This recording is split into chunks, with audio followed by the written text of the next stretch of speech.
What's up, guys? Welcome to the fourth episode of Rex X Gray Area. Thank you all for joining me tonight, and just happy to be here. And we've got a lot of really good news to get into, a lot of really good clips to get into, a lot of stuff I wanted to get to.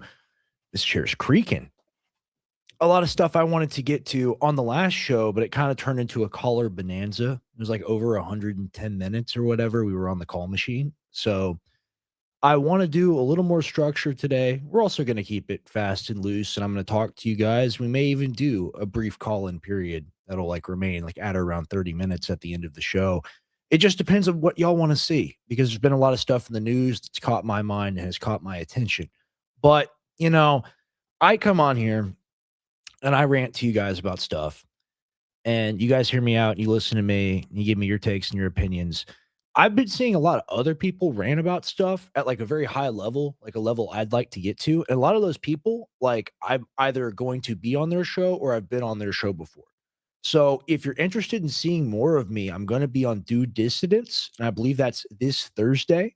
So that starts at the same time my dad's show starts. So if you want to come join then, that would be phenomenal. And I'd love to have you. Those guys, I've been watching them since they had like 5K subs. I started watching them like barely post COVID. And now, like, I literally, it's been the soundtrack to my life. I've forced, I forced girls to listen to it on dates and stuff. Had it on in the car. Um, man, listen to that driving around my dog, listening to that in the gym, listening to that at the Infowars office, making my dad listen to it. And like, I have a lot of different opinions than they do on some things. On some things, they've changed my mind a little bit. But like, if I go on anybody's show, like let's say they offered me Tim Pool tomorrow, like, okay, you get to do Timcast. I would be respectful, and Lord knows I've insulted the man many a time, so I'd have to be respectful, but I would go do it. But I would do it, it'd be normal. It'd just be like, oh, like, like this is an opportunity. This is a way for people to see me on a big platform. I'm gonna go do it. With these guys, just like I'm a super fan. Like I love Keaton and Russell. I love the jokes. I love the memes. I love the peasant mind stuff. I love the Alex Jones in a red devil suit thing that Russell does. I love his Trump impression. And I really think Keaton, I think he's only 31. And like he's got multiple children. He's on the ball. He works all day. And they do such a good show. And they do like it's like a 4 hour, but like I'll do a 4 hour and I'll have stuff prepared for like 60 to 90 minutes and I'll start to fall apart and be like, man, like, what am I going to do here? I'll start pontificating and then I take calls, right? These guys are just like boom, boom, boom, boom, segment after segment after segment. And it's a level of professionalism that I really want for the show. And that's actually why it took so long to go live tonight. Right, because like I told y'all I would be live at 7:30, then I said 8:30, then I said 9, and now it's like 9:30 or whatever as I sit in here today. Tim was in here, and he was working really hard on making sure that the new system works. So we're getting off StreamYard, we're going to something else. I'm not gonna say the name of it just yet, but we're gonna do a computer swap on Friday. We're gonna get it all figured out. Like, it's gonna be, um if the guy who's gonna out wants us to say his have a switcher for us, and a Jamie, and I say that term with like great respect and like I really appreciate it. It's vital for the show and the growth of the show, and we really need that. So going forward, especially for the really long shows, and when we have a guest, so we don't have to be on the keyboard, and we know the system works, the audio isn't going to crash, StreamYard isn't going to do another thing to us like it's done so many times. It's gonna be a huge relief, and it's gonna allow me to focus on the show, and it's gonna allow Tim to focus on the show as well. And that's what we need, right? Because like it's hard. Like I should be able to just come in here and just like fire away, but we're still in the very beginning stages. And I mean, if you look at a place like Infowars, they have 4 people. They have 2 people working the cameras, working everything at all times, and they got 2 people looking up articles and pulling up videos, and they got a guy doing audio. It's 5 people and more even, like per show. So like it's a very impressive infrastructure when you get up to like a Timcast level or a PBD level or Alex Jones show level. Like honestly, the independent media, for the resources they have, they're far more impressive, like the AV people and what they do, than like the big mainstream place like a CBS or a Fox or a CNN. Because you look at those places and they get like hundreds of millions of dollars and their stuff still sucks. And it looks like a football game, looks like an NFL game when you watch them. It's super weird. It's very inorganic. But then you look at a place like InfoWars is operating off 10-year-old equipment. Some of the equipment's 12 to 15 years old, and it still like runs really, really, really well. That's because it was built by experts. And you don't see a lot of that in like the old media space. You see it in the new media space. So it's very exciting for us at the ground level because CJ, a phenomenal InfoWars guy, helped us out, helped us build this studio, basically designed it. And we're moving on forward from here into the future. I'm excited for this year in the big 2026. And if you tune in every Sunday, we're going to have a phenomenal guest. Like, y'all aren't going to want to miss it. And like we talked about on the last stream, won't just be that. We're going to get a solid roster of callers, people that are engaged, interested in the show. And we're going to do a lot of call in shows. Lord knows I am, because I'm going to be in here like at least 3 days a week minimum doing the call in shows. We're going to get a strong group of people together that all have individual thought and can articulate their argument, whatnot. And then we're going to start doing little debate streams. And it's just going to be for fun. And I'm just going to start doing them once you figure out the tech and stuff, probably next month or month after that, the absolute latest. We're going to do a lot of fun stuff this year. So that's enough of me pontificating. I'll talk to you guys for a little bit, see what you have to say. And then I want to play a little bit of this anomaly live stream. And this is a guy, like I was talking about the Due Dissidence guys that kind of got pulled away. This is a guy also like them, except I've been on his show before. He's a very cool guy, extremely knowledgeable. And I really like the way he talks about the modern American situation. And like, that's what I want to hear more of. And like, that's why when he does it, when people like Tim Dillon do it and people like Fuentes do it, that's why it's so powerful, is because no one's doing that. They want to distract you with some little pet issue or whatever. It's all symptoms of a greater disease or illness, right? So I want to go to that now, but I'm going to say hi to y'all. What's up, Straight Smoke, Honey Badger, New Groiper? It's cutting out again? I appreciate it, Cole. I hope it's not cutting out. I'm done messing with it. I won't be messing with it, and I won't be talking during the clip. I'm going to pause it and then speak like a professional. But I'm going to go ahead and play this. If I can get it pulled up here. So this is Anomaly, and he's phenomenal, and I really suggest that you follow him on Twitter. Oops, my bad. It's like, first of all, I was Wonderful. It's muted now. Oh, I love it. It's muted? talking about this 6 years ago before. Incredible. Okay, I'm not even gonna mess with it. I'm not gonna let it slow me down. Most of these people were, but also unfortunate. Quite unfortunate. But it is what it is. They were messing with a lot of different inputs and things. I'm gonna see if I can fix this in about 2 minutes. Let's see. Do.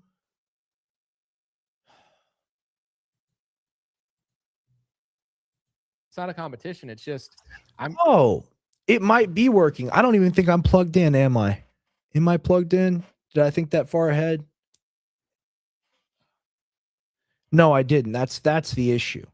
All right. That's not as bad. That's not as big of a problem. Give me one moment.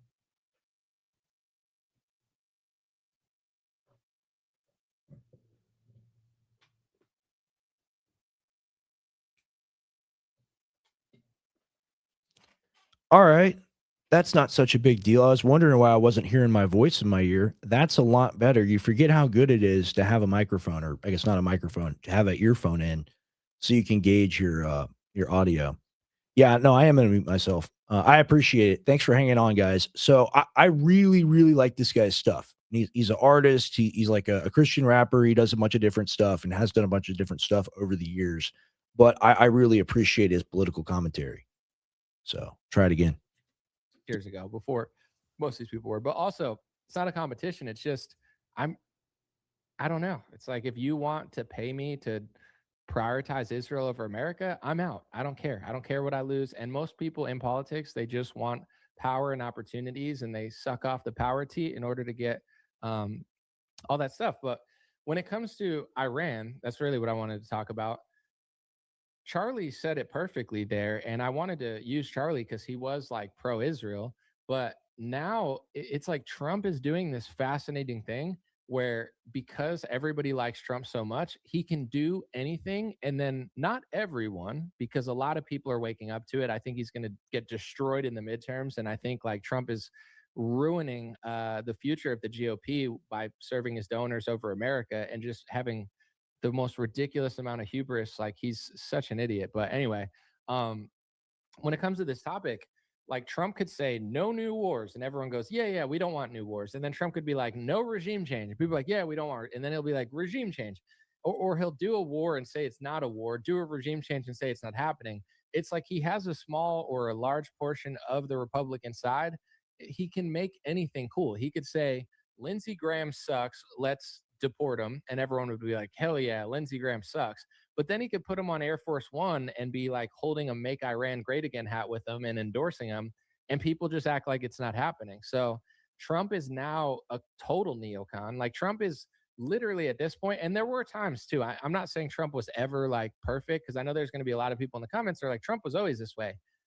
For sure, he was definitely covertly doing a lot of sneaky stuff. But I do have to say, his first term, while he was covertly doing sneaky stuff, he was also doing what appeared to be like he cut a multi-billion-dollar CIA program in Syria, which is I thought was like unprecedented. But maybe they had another. Maybe it was just like a front where they're like, "Oh, we're not doing this," but then they did it another way. Who knows? But I really do think this term, it's like he doesn't have to run again. So he's like, you know what? I'll take all the money. I'll do everything you want.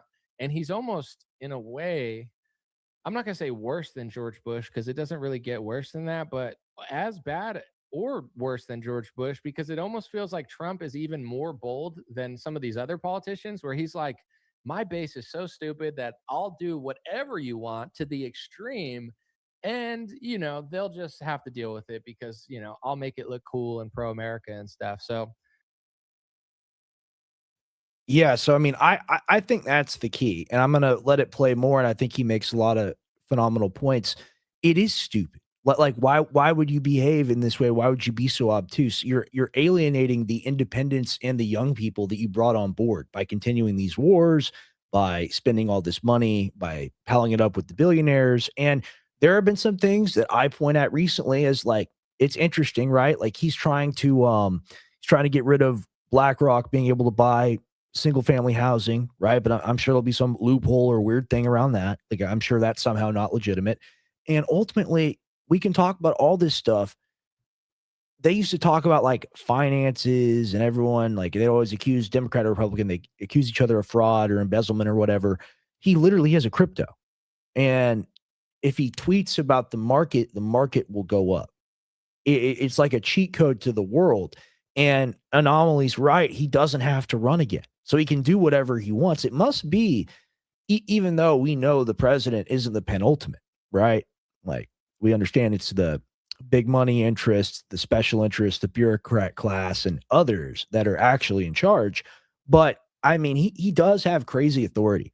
Now, I was talking to Jack, and it's about a clip that we have for later, and it's that Ford auto worker flipping off, or Trump flipping off the auto worker that called Trump a like pedophile protector, and then Trump hears it and like gets angry and flips him off from afar or whatever. There's a photo of it.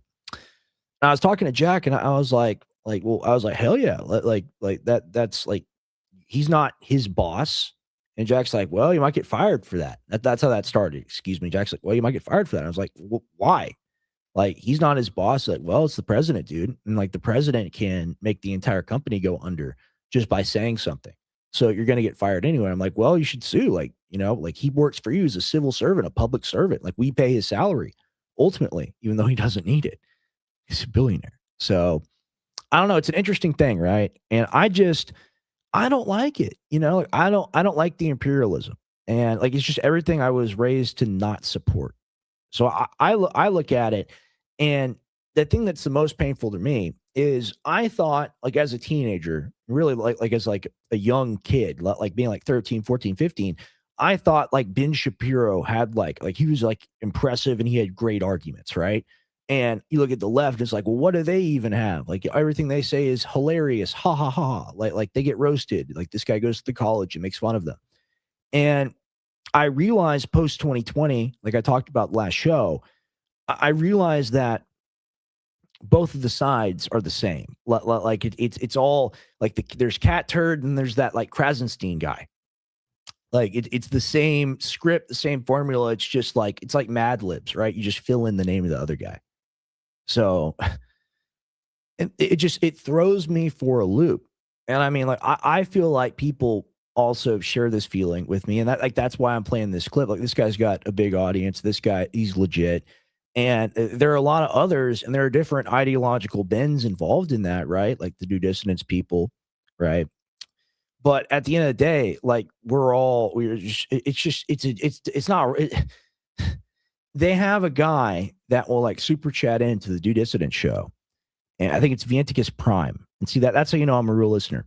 And he will say different variations of this rhyme, like everything's a scam, everything's a lie, everything's a blah blah. And that's why I don't comply. And there's different like versions of that. There's funny like meme versions of it and whatever. I enjoy it. I like their like the Landrew guy. Landrew is dead. I like that. And they got the sound drops and everything. So it's really cool. But it's all just like we all find it to not be legitimate, right? Like we all just look at it and like this is not real. And they're like, no, this is real. You have to be excited or upset over it. It's like, well, like it's just the American empire, man. And we've gone full imperial. But I'll go back to the clip. When it comes to Iran and Venezuela, I'm just blown away by the amount of people that are buying into the propaganda. I'm not saying you have to like Maduro or the Ayatollah or anything, but let me take a few like talking points, or at least I wouldn't even call them talking points, just logical observations that I've had. And keep in mind, this just came to me like naturally. It's not like I had to really think about this so much. I'm not programmed by Zionist media. I don't listen to neocon media. I don't listen to Fox News. I don't listen to Newsmax. I've never liked Ben Shapiro. Like, I already know who all the frauds are in Republican politics, and I've known it for a long time. So I think I'm just guessing. I'm not 100% sure. I think people are used to listening to fake opposition that they can't handle what I'm saying because they're being programmed by like PragerU, who's run by a former Israeli intelligence, Mercer Straight. She's the CEO. Like they've heard these talking points for 7 years, so they're spiraling, having to critically think about this topic. But here's my first thought about what Christians and conservatives are saying about Iran. It's like, let's just take a step back. I'm not a Muslim. I'm not Islamic. I'm not Persian. Like I have nothing ethnically, religiously, or culturally in Iran. Like I don't, it's not familiar to me, right? But I look at the Republican, talking points, or I would say rhetoric around Iran, and it seems like they're complaining like liberals. Like when I start saying what they believe, they're like, "You're." I heard someone Republican call me a bigot. You're a bigot, a a sexist. Like, what are we liberals now? It's bigotry. Are you serious? It's coming it's coming from the right, but it's like what's their big problem with Iran? Oh, they're being mean to women. Okay, so they need more feminism, right? They need more feminism. The women are not, they don't have enough rights there, according to Christian conservatives who've lost almost every country they control. Women are just steamrolling men in America. Men have like completely no control over anything. They lose in divorce courts. The women don't respect them whatsoever because they're literally like complete pushovers. They've lost the biblical meaning between man, woman, and God. You know what I'm saying? It's like women are just like feminism is like fifth wave now. Now it's like they're referees tripping over themselves. They're just getting forced into every position that nobody asked them to be in. It's like we can't even say that the sports are different and there's different pros and cons to the genders. That's America. Like Republicans complain that America's too liberal, right? Too feminist, too liberal, like over exposure to liberalism and feminism to the point where you're not even allowed to say like women don't make as good as cops as men. I think Andy Frisella said that and got in trouble, and he runs a big business, so it was more important to him. Men are faster, men are stronger. It's the same reason I don't want a 90-year-old fat bodyguard. I don't want like a woman doing that job. No, we can't say that anymore. Now women just do everything. Yeah, and the WNBA is just as good as the NBA. Let's throw a woman at running back for the Eagles. You know what I'm saying? Let's get Saquon Barkley out of there. Let's get Sequisha Barkley, and she could just run and get tackles. See how that works. But it's only in sports though. It's not in anything else. Just sports. Yeah, I don't believe that. And it's not sitting here saying that some women aren't better than some men. It's just on average, like our whole, in my view, from a conservative and Christian angle, America is like Sodom and Gomorrah, gambling everywhere, pornography everywhere. I read at one point that like 10% of women are doing OnlyFans. So literally, fathers, hey, conservative fathers, you've lost 10% of your women to like pornography and prostitution or whatever is it's like that's like 10% of women. Our country is literally Sodom and Gomorrah. Pornography, uh, gambling everywhere, pharmaceutical ads everywhere, eighth wave feminism. Can't even watch ESPN without like seven women talking about football that nobody wants to hear. Okay, so our country's falling apart because the left is insane and the right is like libtarded feminists pretending to be cowboys. So now you're trying, like, I don't watch enough Zionist media to know what they're even telling you, but like now you want me to think that Iran needs more feminism and more liberalism.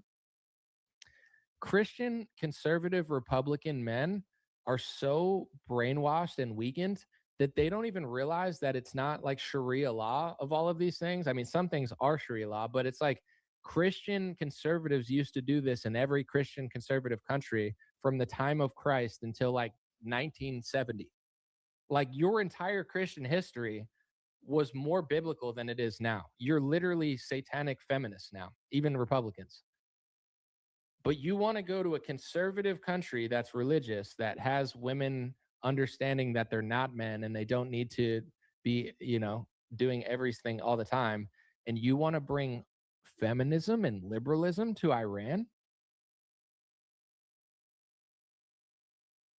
And you're trying to get me on board for that? It's like that's what they need. That's liberation. What do they need? OnlyFans, pornography, a bunch of McDonald's.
Women doing everything. Now they need to be on Sports Center. It's weird. Christian conservative country. That's funny. Y'all couldn't hear me, could you? It's okay. That's why we're doing this every day, is to get better at it. I appreciate y'all. I'm really, really, really sorry. I'm really sorry. Y'all could hear him, right? So, like, the point he's making about us, like, I literally, I just made the point, so I can't do it again. I'm gonna go back to him. Women were more conservative and Christian from the time of Christ until like 30 years ago. And then boomers listened to rock and roll music, completely fumbled everything. And now they just sit online complaining about all the kids that they raised in a shitty manner because they can't figure it out because Mark Levin told them they need to blow up Iran. Like it Isn't that true and isn't that hilarious? I'm gonna play that again. I just like that. I want to play that on repeat. I want that to be part of the intro to my show. Like that's everything I believe about just about this country and the world. of Christ until like 30 years ago. And then boomers listened to rock and roll music, completely fumbled everything. And now they just sit online complaining about all the kids that they raised in a shitty manner because they can't figure it out because Mark Levin told them they need to blow up Iran. Like it doesn't even make sense. What even if it were successful, why would we want to do that? Every country we do that to, we just try to bring satanic ideology to that country. That's why everybody's starting to hate us. And any smart person is like, why would I want that? Why would I want that for Greenland? Why would I want that for any place? Look at all of our allies. Canada's an absolute disaster. No, all right. I'm gonna read chat a little bit, and we're gonna get into it because this is where it starts to get good. And I was listening to this on the way home, like yesterday. I think is when the live stream came out. But yeah, great afternoon. Shout out to you, man. Every are we blaming rock and roll now? No, we're not blaming rock and roll. We're blaming the boomer. We're not blaming rock and roll. I just think it's funny. Like the boomer is like walking through the forest, like Elmer Fudd, and like hears ACDC for the first time, and is like, "Yeah, I'll give the country away to Israel." That's probably what happened, honestly. So I just thought that that was funny. Yeah. Oh man. Oh, I'm a shithead. Damn it. I'm sorry, honey badger. I apologize. Yeah, I am salty a little bit about the mic. Thank y'all for letting me know. And thank y'all for still being here. I am sure this is a generational monologue. Very, very funny. Yeah. Okay, we'll go back to the clip. This is really good stuff from Anomaly. Look at all of our allies. Canada is an absolute disaster. It's being destroyed by liberalism, feminism, speech laws, Justin Trudeau, banker puppet Mark Carney, and mass immigration. Okay, America, self-explanatory. England is one of the greatest, I would say dynasties in modern history. They built some of the most incredible things. English people historically are amazing. They're completely going to be destroyed.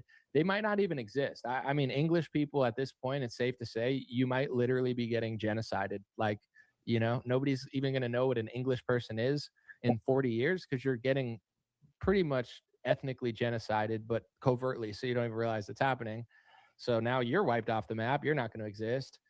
Germany, Sweden. Sweden's being flooded with migrants. Everybody there knows, but they can't talk about it or they can't do anything because all their politicians are sold out. Like, what countries are even thriving in Europe besides Hungary's doing pretty well, Poland's doing pretty well, probably Belarus and Russia, which we're at war with because the people that are destroying most of Europe want to destroy Russia. I don't care about Putin or Ayatollah or Xi Jinping. I'm not Chinese. I'm not a communist. I'm not a dictator. I don't, all of these labels and all of these things, these people, I have nothing to do with them. I'm just analyzing and observing. We're run by people that hate us, that are trying to destroy us, and they want to go destroy every country that's not destroying itself.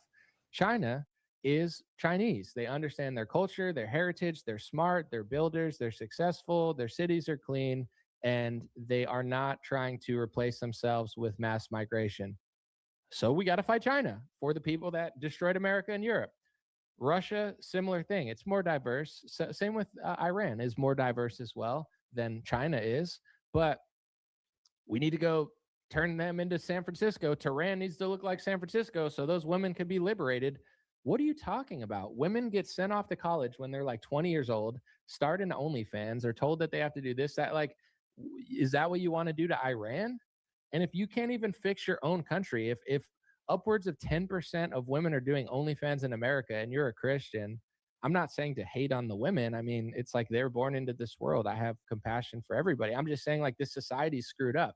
I feel bad for everybody. I'm not a victim, but it's like I don't beat up myself over mistakes that I've made. I was born into this evil world. Nobody told me what was going on. And every like idol that I had in mass media was literally lying to me and telling me to do, do this, do that. It's like I didn't even understand like what is actually supposed to happen until I reached 30. So I'm not saying it to attack women, but it's like to the men, to the fathers, to the conservative retarded boomers who are watching Fox News and Newsmax, like when are you going to fix those things? But they don't care. This is why, and I hate to just blame one generation because it's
All right, because y'all told me to mute the mic, I've been muting the mic when the thing is live, and I just did it to myself again. That's incredible. That's incredible. Silent monologue. I was talking about the boomers, and I was going off of what Anomaly said, and I reposted this clip, and it's somewhere on my timeline from today, and it was just it's what I like to say is beyond anything, right? And I use that a lot because it fits a lot of the stuff in the modern era. But essentially, you have these boomers. They're in this church and they're dancing to Lady Gaga music, and they have pieces of the pride flag. It's not even the old pride flag; it's the new one with the triangle and then the minor attracted person circle in the middle of it. Right? We all know what that is. But they're up there by the cross. They're dancing, and it's you could put you could just like crop the church out of it and put like a burning background behind it, like a burning city or a desolate land or just like hell in general. And like that was emblematic for me of the country because those are the people that overwhelmingly vote. Those are the people that overwhelmingly donate to organizations like APAC. It's not just all billionaires and this, that, and the other thing. It's the people on the ground that have been brainwashed for like 70 years. And you're like, here's the thing. We're all propagandized. We know this, but you look at someone that's like 70 years old or like 60 plus, and you're like, you're not aware of all this stuff. You didn't become aware of all this stuff. And when you try to tell them about it, they get insulted. And it's just like that girl I was talking about, the Ukraine war, and like trying to present information to her, and just like the smug rejection of it, and then like the implicit the accusation of like you're lying about this because I know the truth. I'm educated because I did like 3 months of research on it. These people have done 30, 40 years of no research on anything political, and they just vote for these candidates and they put them in. They're the reason why the country is the way that it is. And we're all guilty at some level because like we're all slovenly, we all don't try enough, we all don't actively try to fix our government, we're all caught up in our distractions. But these are the people that had the opportunities when the system could have still really been fixed. And they're like, nah, we're not going to do that. We're not going to get behind Ron Paul. We're not going to do that. We're not going to we're not going to not vote for Bill Clinton. We're going to do that. We're going to support Bush. We're going to support Gore. We're just, and maybe it's because they don't have any good choices, right? But they should have demanded good choices. They should have asked for them, and they should have been aware of what their government was doing. And then now we have to swim in their wake. But it was a good silent monologue. I'll get back to the clip. Not the full story, but it's like there's a reason most younger people despise that generation, most selfish generation. Most of them didn't even raise their kids right or just did a lazy job.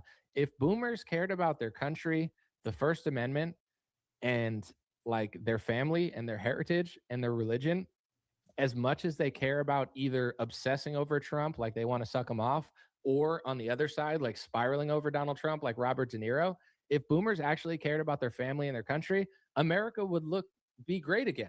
But they don't. And now we're looking at a failed civilization in Europe that's falling apart. America and Canada are way worse than they were 30 years ago and getting completely demographically replaced. But it's Iran that needs a McDonald's, OnlyFans, pornography, usury, liberalism, and feminism. They need American feminism in order to liberate Iran.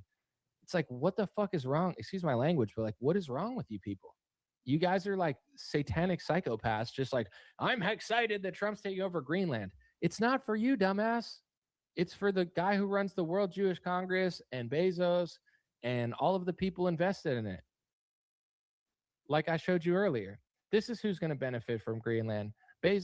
So look at this. And like I've been tacitly pro this, if we could do it peacefully, if we could pay them off to join us or whatever. And I had watched the fucking Nick Shirley video, right? Of him going over there, and I didn't realize how edited it was until I saw it replayed on Due Dissidence where they gave a critique. And then I saw another video of people talking about not wanting to join us. And ultimately, Nick Fuentes would make the argument of, oh, it's good, it's positive imperialism, it's what we should have been doing all along. Instead of these meaningless wars in the Middle East for Israel, we should have been acquiring everything down here. And I'm just, why instead of fighting, couldn't we just made things better here? Couldn't we spend all the war money here? We spent billions in Venezuela getting Maduro. Literally, people don't talk about this.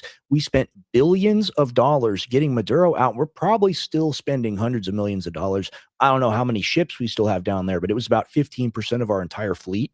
That's not free. That doesn't cost $0. That costs a ton of money. And any subsequent military operation would be the same thing. And then they have the nerve to insult you and say you can't have any social programs. And I think a lot of the time people on the right kind of take pride in like, I don't need to pay. I don't need to pay for my health care. I don't want to pay for that. I don't pay for their health care. I want, And it's like, dude, like we live in a country that's supposed to be the greatest in the world. Our government, instead of taking care of us, spends $1 trillion, probably more coming up soon, and has spent hundreds and hundreds of billions every single year for the defense companies, for these endless wars, for more death ultimately. And even you, like you point at Venezuela, you go, well, no American died. And I even said, I was like, hey, like no American died. Like that's cool. That's interesting, right? Still blood on our hands, man. It's still people getting taken out. Well, we had to do it, narco terror, all of it, drugs. It's like, well, like Trump pardoned the Honduran guy that smuggled like or was convicted of smuggling or was related to 347 tons or 337 tons of cocaine being sent to the United States of America. And that's not a fake number. That's a real number. You can look that up. The president or ex-president of Honduras. And then when they asked Trump about this, he goes, oh, well, his party, the guy in his party just won president. That means they're pretty popular down there. It means they made a good decision. It's like, no, like just stop. Like seriously, just stop. That's not what I voted for, man. Like seriously. And when it comes to the immigrant thing, I'll just talk for a second. We'll get back to the thing. We'll get back to Greenland. I'm just glad that I'm stream of consciousness with you because I've had a couple really good rants. And unfortunately, I muted myself at the direction of the audience. So when we look at all of this, I just forgot where I was going with all that. Real professional here. I'm really that go through. I'm really good at doing a show. Really good at doing a show. But like we look at all these things and we say we can't take care of our own people. We say that we're not allowed to do that. In fact, it's weak to do that. And you have to struggle and pull up your bootstraps and walk 20 miles to school in the snow. And that's ultimately the message of the boomer. And like they love seeing the war. And that's that old Otto von Bismarck quote that I think I read yesterday. And it's America has fish to its east and west, and it's got weak neighbors to its north and south. So we have lived in an environment where the biggest crisis we went through was World War II, right? And that's where we lost the most people. And I forget how many people that we lost.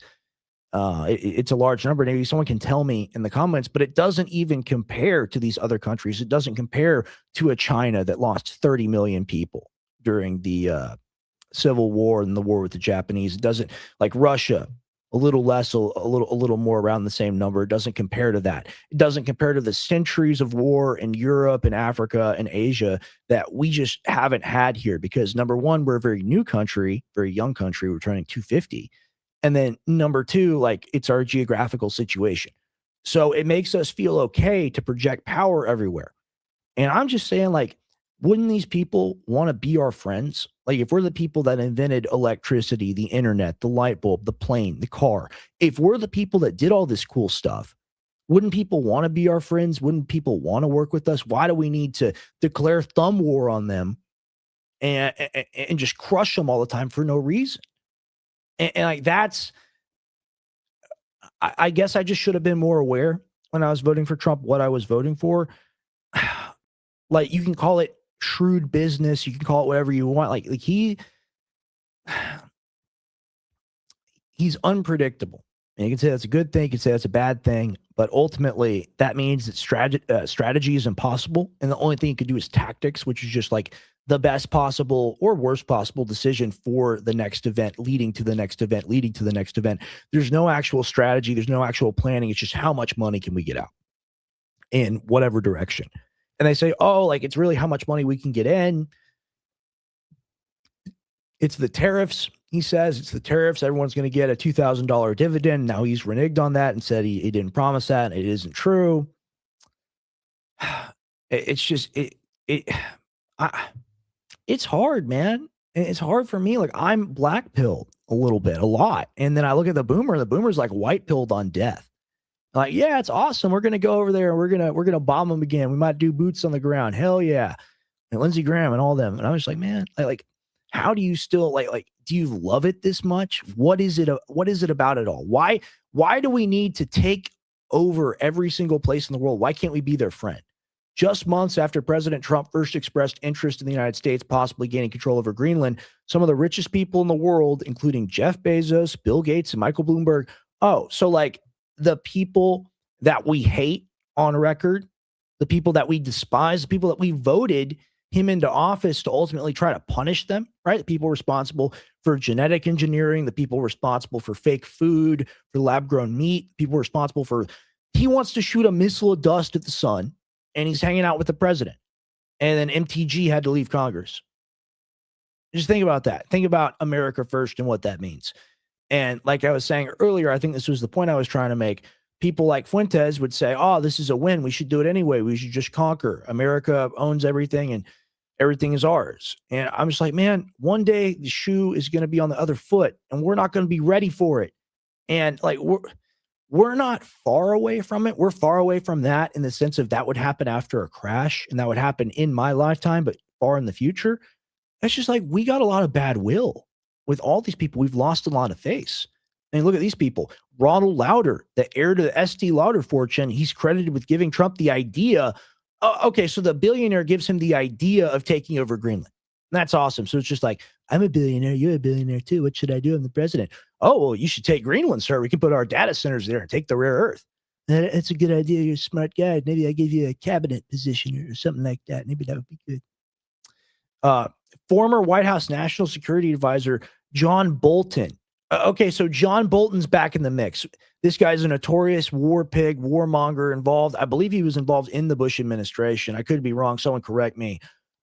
This guy's one of Trump's worst appointees during the first term that everyone criticized. Someone worse, far worse than Jeff Sessions, far worse than even Mike Pompeo. This guy is notorious. Lauder has since invested, according to the Danish newspaper Paletkin, an unprofitable Greenlandic freshwater bottling company co-owned by Jorgen Waver Johansson, local chair of the governing Simuit party in Nuuk. Nuuk. Okay, let's get serious. And husband to Greenland's Minister of Foreign Affairs, Vivian blah blah, raising concerns about political interference. Jeff Bezos, Bill Gates, and Michael Bloomberg all have invested since 2019 in cobalt metals. Oh, so it's a long-term play. I wonder if they talked about this during the first term. Isn't that interesting? All have invested since 2019 in cobalt metals, which looks for valuable rare earth minerals used in electronic devices through AI-powered exploration of the land. We're living in the future, guys. We're living in the next dimension here. Oh, it's Sam Altman and Peter Thiel. All the best guys. They're all involved. And ultimately, that's what we voted for, right? Was to make all the billionaires richer and make sure they could hang out more in the White House.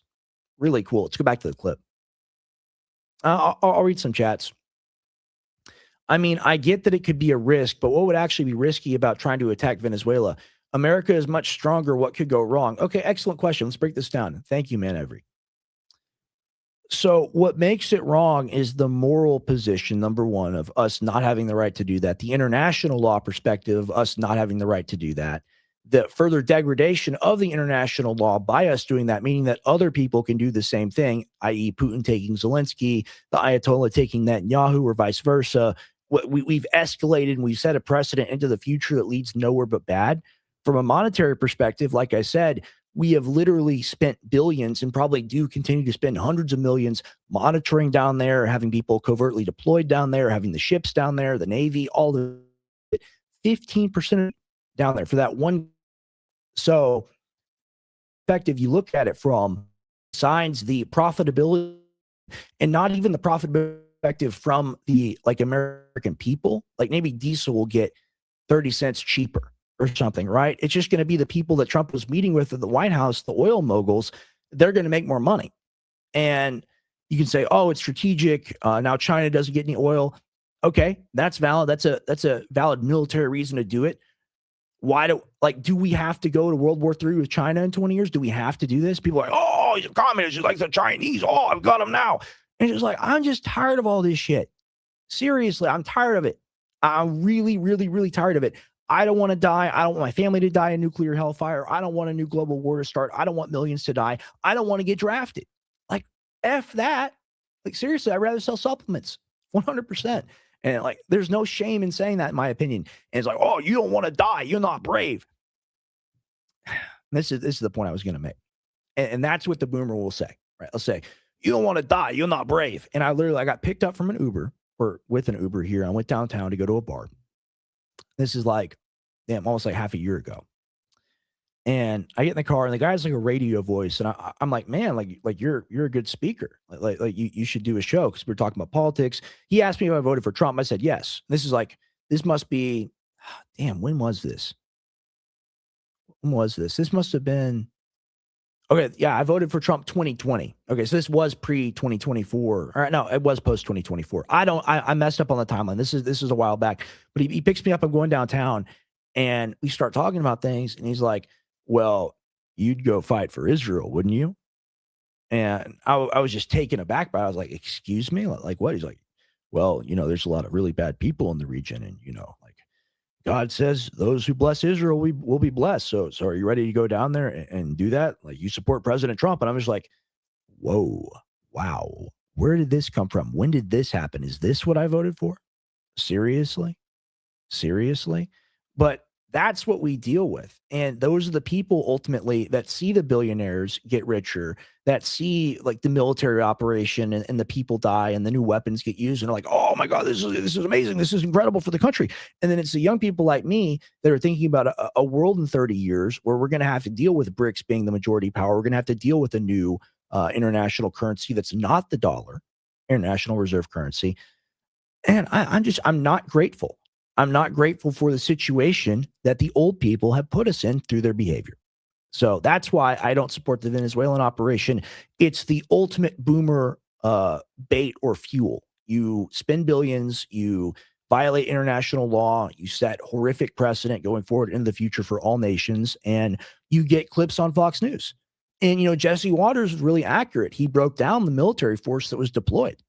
And he's like, and they got the special forces ship, and they got the small helicopters for quick mobility and all this and all of that.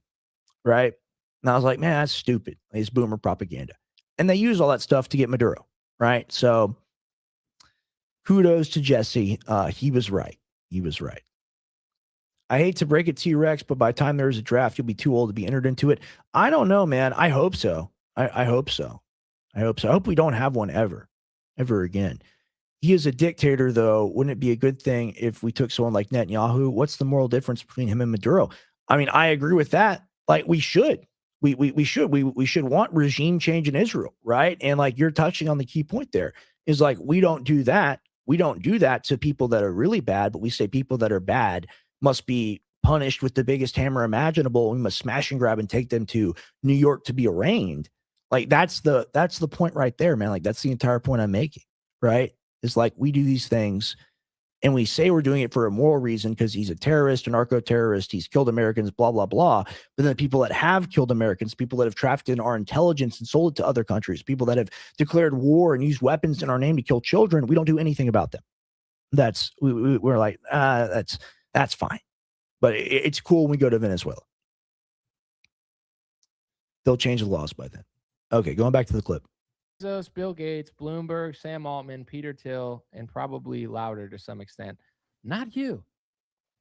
Greenland is extremely Christian and has certain demographics. You think America and the liberal gay world order are going to fix Greenland? It's fine now. We would destroy it, I'm sure. But it's not like a coincidence. This is what I'm trying to explain to people. It's like, oh, it's just a coincidence that we like invaded Iraq and, invaded Libya and created a slave trade there. And then we created a refugee crisis. And then we said we were fighting Al Qaeda because they told you they did 9/11. And then an Al Qaeda leader took over Syria. And then that Al Qaeda leader got flown to the White House to hang out with Trump, Marco Rubio, and former CIA director Petraeus. It's just this coincidence. It just keeps. Yeah, that's the thing. It's schizophrenic. We pick and choose, and that's why it's all invalid. And you can talk about the strategic perspective and all of it, but if you have a punch bowl and it's 50% punch and 50% dog doo doo, then it's a poop bowl. It's not a punch bowl, right? And like we're setting a precedent for the future that's going to be really bad. And he's talking about al-Julani visiting the White House, the Syrian guy, the former head of Al-Qaeda or ISIS in Syria. I forget which one. Horrific guy. Butchered thousands, tens of thousands, killed Christians, burned people in their homes, chopped off their heads. and he goes to some military defense contract or not contract conference with Petraeus, and I've seen a clip of Petraeus is like, "Well, we were on other sides of the war, but it's amazing to see what you've blossomed and how what you blossom into and what you become. It truly is incredible." And he's just sitting there with like the biggest grin on his face, all Giuliani. It's a sick joke, right? Because like we have that guy in the U.S., we arrest him, we actually put someone that's not a terrorist in power. Maybe there's a justification for that, and that would be like a 4D chess master play, right? But of course, that's not how it's set up. Of course, the rebel groups that he controls, they speak like it's like over like 100 different languages, and they're from like 300 different places, and they're 300 different like different individual cells, all from different places around the world, and they're controlled through translators. And oh, where did he get the translators? Oh, it's a big mystery. And like this is all just like stated stuff that is known, but of course, no one knows it because no one covers it. And I know stuff like that from watching Judge Napolitano and watching Dialogue Works and watching these ex CIA guys that are like 70, 80 years old talk about this stuff. It truly is incredible. Lawrence Wilkerson, Ray McGovern, Larry Johnson, uh, oh man, Pepe Escobar. He's not a CIA guy; he's just a journalist from South America, but still, people like this have really opened my perspective to all this and how it's all bullshit. Seriously. He's having. Wake up. It's not a coincidence. They're purposely destroying America. They're purposely destroying Canada. They're purposely destroying Australia. They're purposely destroying almost all of our allies in Europe, except for Poland and Hungary, because apparently Polish people and Hungarians are smart enough to not get destroyed. Like they're somehow not retarded like the rest of Europe, which makes me a little proud because I'm Polish. I'm Czechoslovakian. I think Czech's doing okay too, but it's like, I'm Italian, I'm Polish, I'm Czechoslovakian. So it's like, all right, I'm not really German, maybe like a small percentage or something. But it's like, what are English people doing? What are Germans doing? What are French people like? What are you guys? What's going on? So with Iran, first of all, I think for Christians, this is biblically, morally, why would you support liberalizing a country that's against God? Like what it's not like we're going to go there and make them all Christians and make them conservative. You can't even do that in your own country. San Francisco, New York. Oh, but those are liberal cities in America. It's still the United States of America. Yeah, you're losing cities, you're losing states. We noticed. And in the states you control, you hire Dan Crenshaw and a bunch of rhinos. It's like there'll be districts that are like 90% Republicans, and somehow they elect like the biggest donor sucked retard that hates them and works for people that don't even like them religiously or ethnically, and they can't figure it out. Wow, you're so cool though because you like Trump. Who cares? So besides that talking point, everything that Charlie said in that clip was the perfect explanation of why it's risky even if you do want the regime out. It's like, do I like the Ayatollah? I don't know. I don't listen to him. I haven't really read quotes about him that much. Every now and then he says like Trump has, he's too proud, his pride will be his downfall. But I don't really listen to the Ayatollah, so I don't know. Let's just say he's the like Charlie said, he's the worst. He's the worst. Do we know how to put another leader that will keep the country intact? Because right now, Iran is not like spilling out into other countries. There's no mass refugee crisis. We've already done that. We've created mass refugee crises. So, what is our plan for Iran? And that's the insane thing, right? Like we declare war on these third world countries. We declare war on Afghanistan. We declare war on Iraq. And then other countries are involved in that too, like the UK, especially in Afghanistan. And then you look at the second largest migrant population in the UK, and it's Afghanis. Because of course it is, right? And like that's what my dad always talked about, right? You destabilize the third world, and then those people move into your country, and then those people aren't used to a Western liberal democracy. They're used to having less rights and less freedoms, and they know that they're the other in that land, so they're willing to vote against the native population, right? And then eventually, once enough of those people take power, you don't have your country anymore. It's their country. And the ruling elite, people up top, they're never going to change. They're just the people with the money, right? And that's the operation that's been run. And you look at Trump, and people are happy about him quote unquote, getting a ton of people out of here and deporting everyone, even though Obama deported a lot more. And what I wanted was a sustainable operation that could have been run administration through administration, and we could have actually created like being pro strong borders, being pro America as a generational thing that we could fix over 10, 12 years and truly get all the people out of here. But instead, you're giving the left a reason to research. You're giving the Democrats a reason to research. You're giving all these groups that were decimated by Trump's election, giving them fuel for the fire to win their political campaigns. So it's just people will call you a black pillar if you say that, but it's the truth. So I'll go back to the clip, and then I'm going to get to the news. I'm going to get to articles and stuff. I appreciate y'all being here with me tonight. A few technical issues. It makes more sense when you realize that the politicians like Lindsey Graham and others that want to regime change Iran, they don't care what happens after it because they're achieving these goals that aren't for us. But here's the interesting thing, too, because we all know who they work for and what country they work for. I don't even think it's going to help them. I think they constantly do things that like don't work. And I don't, it's like a friend that just gets wasted all the time. It's like, what's his plan? I don't know, but I don't want to be part of it.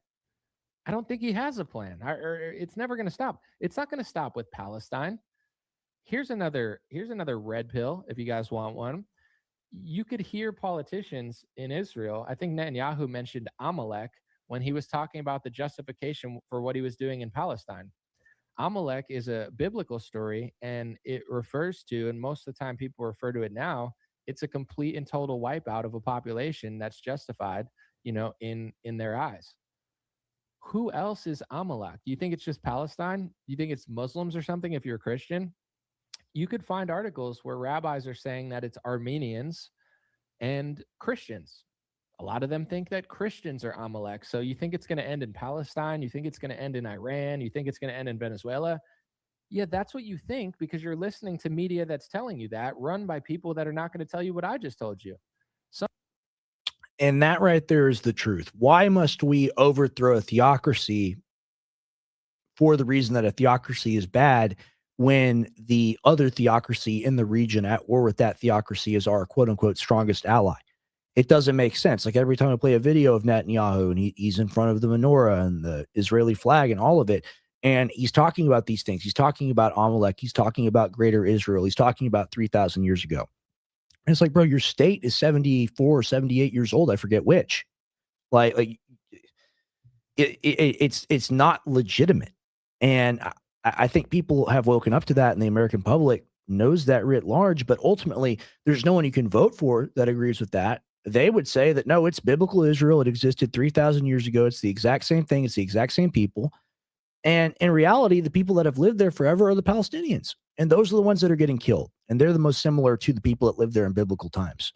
They're like, oh, you guys say that's not true. Oh, it's like there are genetic studies that get into this. You know, it's illegal in Israel to get a DNA test. You have to get like a court order from a judge. Very, very interesting. Why is that? Is it because perhaps they're all Polish or Lithuanian or Eastern European? No, no, no. That couldn't be the case. It's certainly some other reason, right? But we have to we have to pretend to ignore one theocracy and go after the other one. And this is getting back into the Venezuela thing and the Greenland thing and all of it. It's just we don't get to pick and choose. It's schizophrenia. And I don't support it. And other people support it. It's fine. It's not my view. A Muslim theocracy is bad. A Christian theocracy is good. Ultimately, just like implement these things, like some are not possible. And it's like I know I up by saying that I know like a Catholic theocracy. I just think that's going to happen. We'll go ahead and watch this. Bongino Bongino on a Friday night, is back on the and scene. Bongino's doing some interesting stuff. Let's check in with Dan Bongina. I'm sitting there on a Friday night, and it was late. I don't know, it was like 7 o'clock or something like that. And the security detail and my security detail and me, we were the only ones left. You know, it's a Friday. It's 7 o'clock. Work hours end at 5, unless there's usually something going on. 5:30, 6 people roll out, and it was basically about Crossfire. I was just reading some stuff about Crossfire, and I was just I had to tell you, I was blown away, and I think it was the next morning I actually sent that out. I think it was a Saturday. If you go back and look at the date on it, I'm pretty sure it was a Saturday. Because I remember just going back that night. I was by myself. I said staring at the four walls. I'm at the apartment. So I lived in this kind of tiny apartment in D.C., but it was a nice looking place, whatever. And I'm sitting there and I'm thinking to myself, I just can't. I couldn't believe this had happened. Like that it had. I shouldn't say I couldn't believe it happened here. Right. Vince, like having been a Secret Service agent, a police officer, and I hadn't been in the FBI role that long, but it had been a few months. Yeah, again, you have to go back and date the tweet. It wasn't. I didn't get there. Why does he have an iPad and a MacBook? What's up with that? Why does he need two? What's going on this one, and then what's going on the other one? Because I'm guilty of it too. Sometimes I don't look at the camera because it's hard to look at the camera all the time, especially when you have a screen. But what's going on here? And what this clip is, it's boring. I won't fully get into it. It's just Dan Bongino lying about something because he tweeted out on one of these days when he was deputy director that he saw something that quote unquote shocked him to his core or whatever. And this is him saying, "Oh, it's just Operation Crossfire Hurricane. It freaked me out when I saw it. People was So that's just him talking about that. He's getting ready to make his first appearance back February 2nd.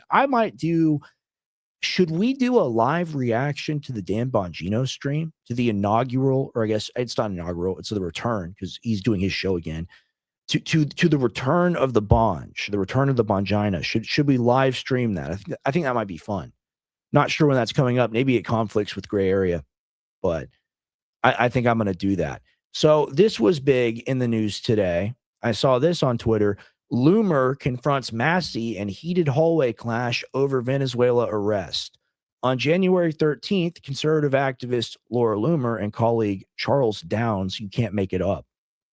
You can't write comedy better than this. Charles Downs ambushed Kentucky Republican Representative Thomas Massey, grilling him for criticizing the Trump administration's arrest of Venezuelan leader Nicolas Maduro based his oil-driven regime change. I mean, it is. And like the people that are pro it because they say that. Let's just look at that for a second. Massey countered that he votes with Republicans 91% of the time, breaking only on issues like defending pedophiles, war, or bankruptcy risk, then dismissed the encounter with a laughing repost. The clash highlights GOP tensions between Trump-backed interventionism and Massey's libertarian non-interventionism amid his upcoming primary challenge. I got to remember to say PDF file. It's bad for the algorithm on YouTube. But let's go ahead and watch the... So, Congressman, in the last 2 weeks, you repeated AOC's talking points on Venezuela, and Jasmine Crockett has retweeted you. When will you change your party affiliation to Democrat? I thought you knew. I vote with Republicans 91% of the time. It And the 9% I don't, they're taking up for pedophiles, starting another war, or bankrupting our country. I don't know about that, Congressman. We'll see. Oh, you retweeted or you got retweeted by Jasmine Crockett or AOC. When will you switch to the Democratic Party, sir? And he's like, look, like I vote with Republicans 91% of the time, and the time I don't, they're supporting pedophiles or regime change or, war for Israel, basically is what he said. So like, let's just watch that again. That's so good. That's so good. But the guy, and like you can hear it in his voice, he's so hyper, he's so nervous, he's so excited to verbally assault, or not verbally assault, but taunt Massey. And Massey just comes back and goes, boom. How's it going? Thank you. Wait, so, Congressman, in the last 2 weeks, you repeated AOC's talking points on Venezuela, and Jasmine Crockett has retweeted you. When will you change your party affiliation? Like, are politics that stupid? Are people so culture war, Tim Pool brain, beanie takeover mindset that it's like, oh, Jasmine Crockett, Ted Cruz really savagely got him on Twitter. And I'm sorry to keep doing the New York accent or Jersey or whatever it is. I just like, it's just funny. That's how I imagine these people in my head. But like it's a lot of them. Like Cat Turd has like 4.5 million followers on X, right? And gets hundreds of millions or billions of impressions. So, we're the outliers, ladies and gentlemen. We're the ones that see this and go, this is not correct. This is not how a country is supposed to be run. You are not a serious journalist asking about, you got retweeted by so that means, you're going to be a Democrat now, aren't you? You're a real Democrat. It's just like, man, like we're living in a world where Everyone hates us, and we're going to lose the world reserve currency status real soon. And it's going to get real cold and real dark. And people like you with your culture war slop and your culture war BS at the behest of Ukraine, at the behest of Israel, at the behest of any one of these countries, you people will be the ones that get us all killed. So I like Massey a lot. I love him for that. That's a phenomenal clip. He really is the only guy in Congress that I like. Now let's get to this. And then this carries on the topic of our politicians. Trump flips off heckler during Ford plant tour in Michigan. On January 13th, President Trump visited Ford's River Rouge complex in Dearborn, Michigan. Dearborn, a lot of Muslims here. Very interesting. Praising 24-hour operations and an economic boom from tariffs and investments, joined by executives like Bill Ford and Jim Farley. Tension peaked on a catwalk when a worker yelled the insult referencing Jeffrey Epstein ties. And that's the thing, is like, all you have to do is just yell pedophile protector. And there's no mention of Epstein. There's no distinction on who the PDF file is, right? But it's known in the news roundup. Grok knows how to make the AI headline of what it's really about, right? And you see that there because he just calls him a PDF file protector. That's all he says. But that's what it's really about, isn't it, ladies and gentlemen? Isn't that interesting? Isn't that interesting? Trump responded with a middle finger. Oh, he got him now. Mr. Trump, he flipped him off. It's really incredible. Oh, I got to vote for him in 2028. Got to give him all my money to go to Israel. Oh, strongest ally. Trump responded with a middle finger, confirmed by the White House, is aimed at a lunatic. Okay, so he does it. And like, here's the thing. If you're a Big Mac and you're doing it, whatever, right? But then you just ignore it and let the story die. The White House is like, oh no, this goes hard. Like, we're going to do a DHS tweet about this. He'll be flipping off the illegals. This goes hard. And it's like, no, this is why we're going to lose the country. This is why we're going to lose the country. This is the stuff Biden did. Also over a legitimate issue. I don't think I have that clip pulled up right now. I'm going to find it. I asked Grok about it, so it should have it. If I go to Grok, it should have it, but I'm signed into the wrong account here. That's a bit of a problem. But I'll just, to keep the flow of the show, I'll just go into what it was about. Biden gets accused of like taking people's guns, and he basically tells the guy to F off. So Biden and Trump are doing the exact same thing. They're both being criticized by a factory worker, by a person that is working really hard to make ends meet and is making their voice heard to their public servant, to the person that either is being voted for or they voted for or is in office, right? And then what is the response? It's to disrespect the constituent. So, but I'm sure it's based. I'm sure people think it's based. Supporters cheered his authenticity. Yeah, that's what it's all about. Oh, it's really authentic when he flips them off. Oh, very presidential. Oh, well, critics called it embarrassing, overshadowing his manufacturing message amid familiar divides. See, this isn't about immigration. This isn't someone going like, stop deporting people, and then Trump flips them off. This isn't about the economy. Like, the economy sucks and Trump flips them off. This is about the Epstein files. This is about a reason why Trump was put in office. This is that could be a supporter. That could be a past supporter like me who's like, hey, like Trump, like what the hell? Like where's it at, bro? Like you're protecting them. But no, we flip them off and it's based. And look at the caption. Nick Sordor, of course.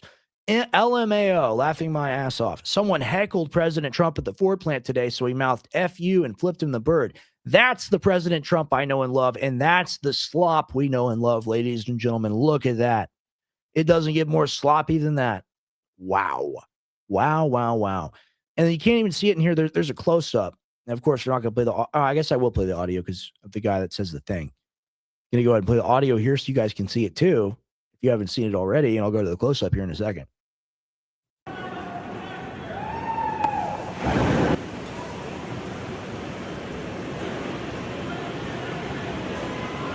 Yeah, middle finger.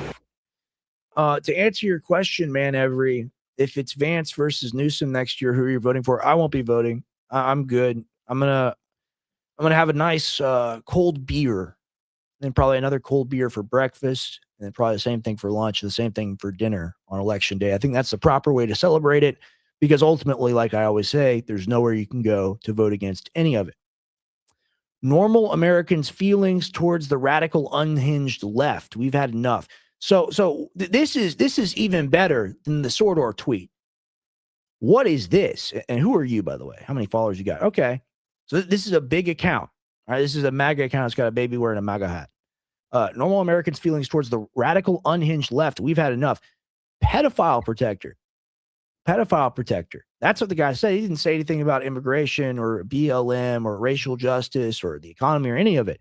He was calling Trump out on something that you, especially with a baby with a MAGA hat on in your profile photo, that you should care about, right? But of course not. Wow, look how it's like there's the myth of like the 12 labors of Hercules and whatnot. One of the labors that he has to clean out the stables, right? And the stables are like 8 million years old or whatever, and like full of dung that's like 10 feet high, right? And it's like a million square feet or whatever it is.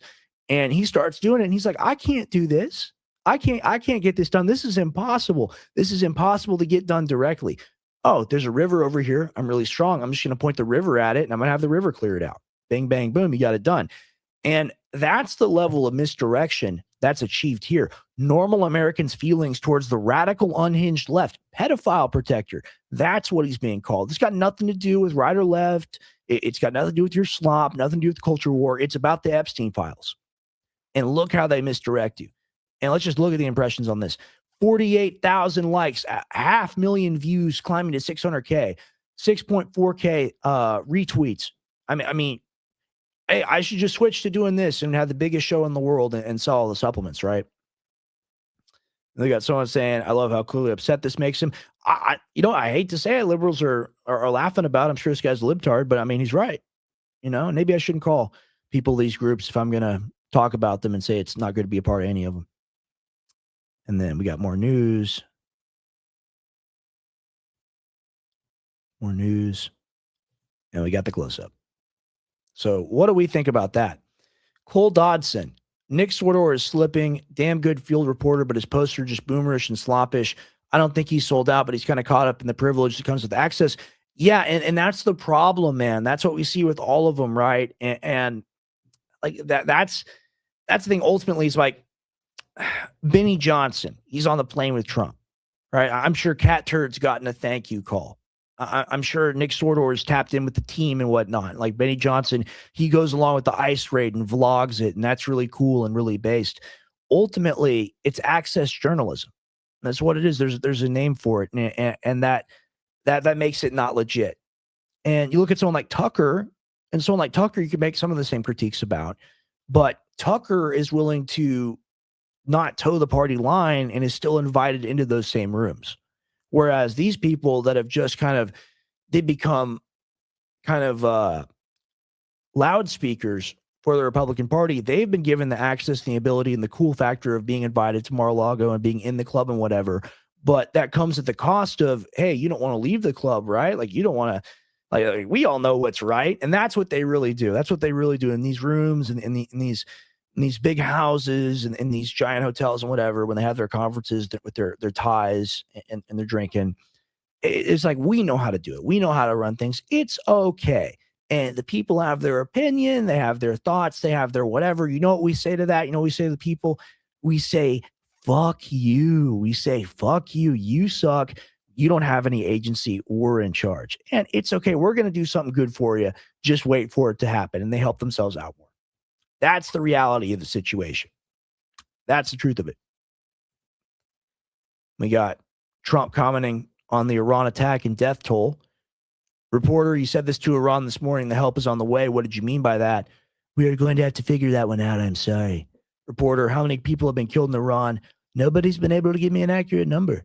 We're probably going to find out over the next 24 hours. All right, we're going to watch right now.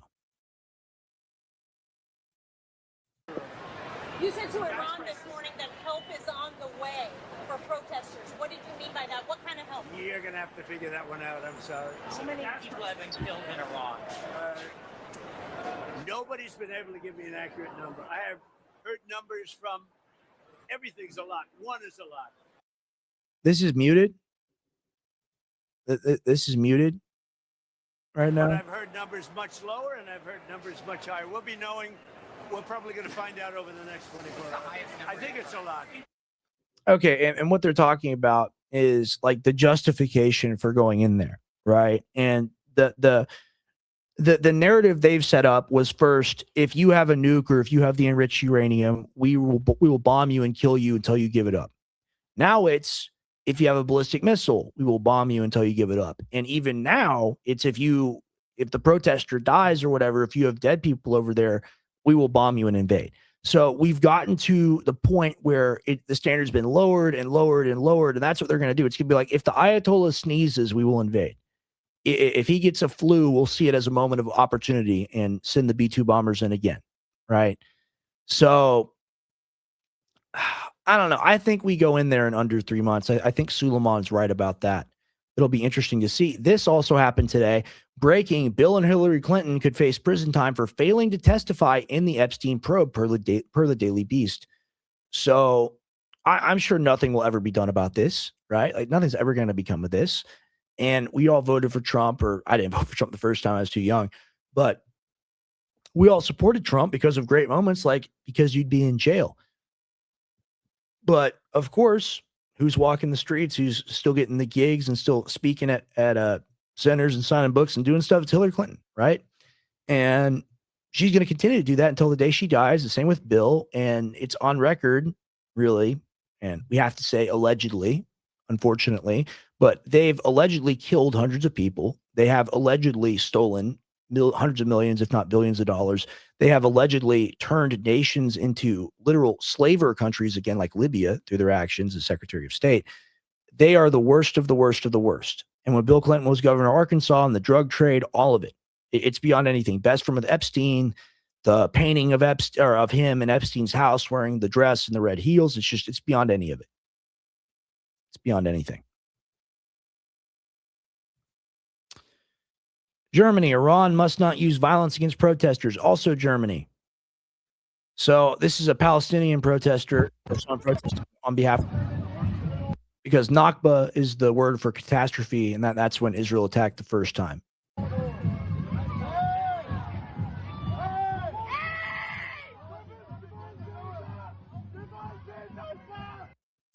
Isn't ICE based? I know this isn't ICE, but isn't ICE cool? Aren't people wearing military uniforms, putting down protesters and stuff? Isn't that cool? Oh, it's the wrong side. Oh, you don't understand, kid. It's nuance, and you really don't like them. Huh? It's like, man, like, we're 10 years away from this, guys. We're 10 years away from this. And what happens in the next administration when it's President AOC and she takes your guns, and then in 15 years, it's this guy, an ICE guy, because that agency's around, they use it, or DHS or whatever, and he's confiscating your guns. He's got you, and he's taking your daughter to go get the vaccination. Seriously. Like, explain to me how, oh, we're so far away from here. I think we're very close.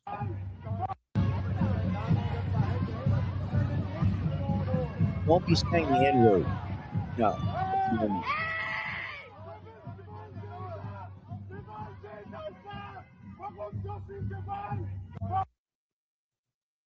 I consider it to be low English. James Fishback raises just $950 in early Florida governor bid.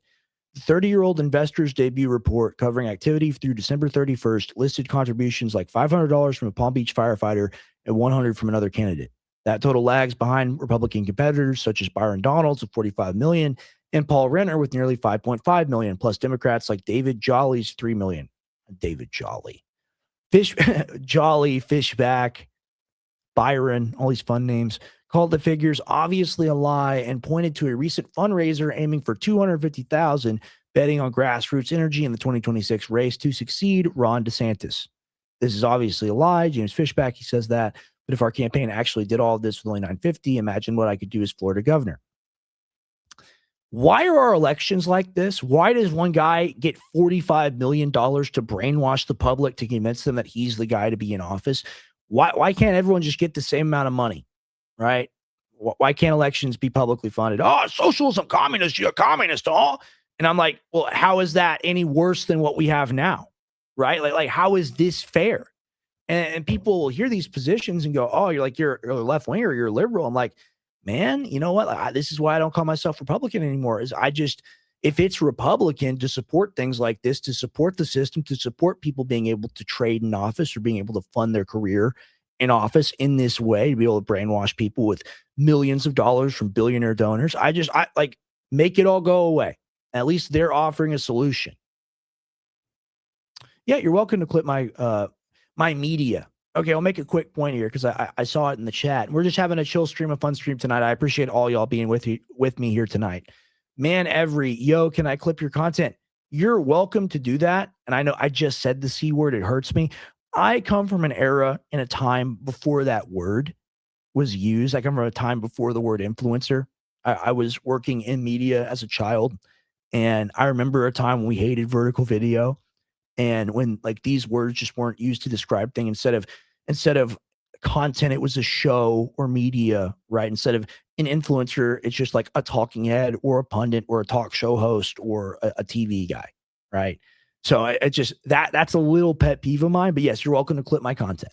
And I hate saying, I know it's the modern era and things change. We have new words like chungus or riz or cap, and those are all fun. And maybe I pick and choose, but the C word, man, the C word really gets me. Juanita Broderick, Paula Jones, and Kathleen Wiley. Now, Sarah Huckabee Sanders sent $50 million to Israel from the state's budget through bond purchases. True. And people don't even know about the victims, like Juanita Broderick, victim of Bill Clinton. Rex, where's everyone else leaving live comments? So this is in StreamYard, right? So I can see some and not all. I think I see all YouTube and all Rumble. The X ones, I don't get all of them. I think there are people literally, there are people that I don't see, and then I rewatch the live stream and I look at the chat and I see people talking. I'm like, oh, like I wish that was up there. So I appreciate all of y'all that I'm not reacting to. It's not me doing it intentionally. It's the program that we use, and we're making a switch very soon. Hopefully, we won't have these problems. How old am I? I'm 23. Real rough looking for 23, but I'm 23. I'm bald. We got the beard. We're beard maxing. Fuentes copied me with the beard. Very interesting. I got another clip to play, and this is a guy I watch a lot. You can disagree with him on some of his politics, but I think his geopolitical analysis is spot on. John Mearsheimer.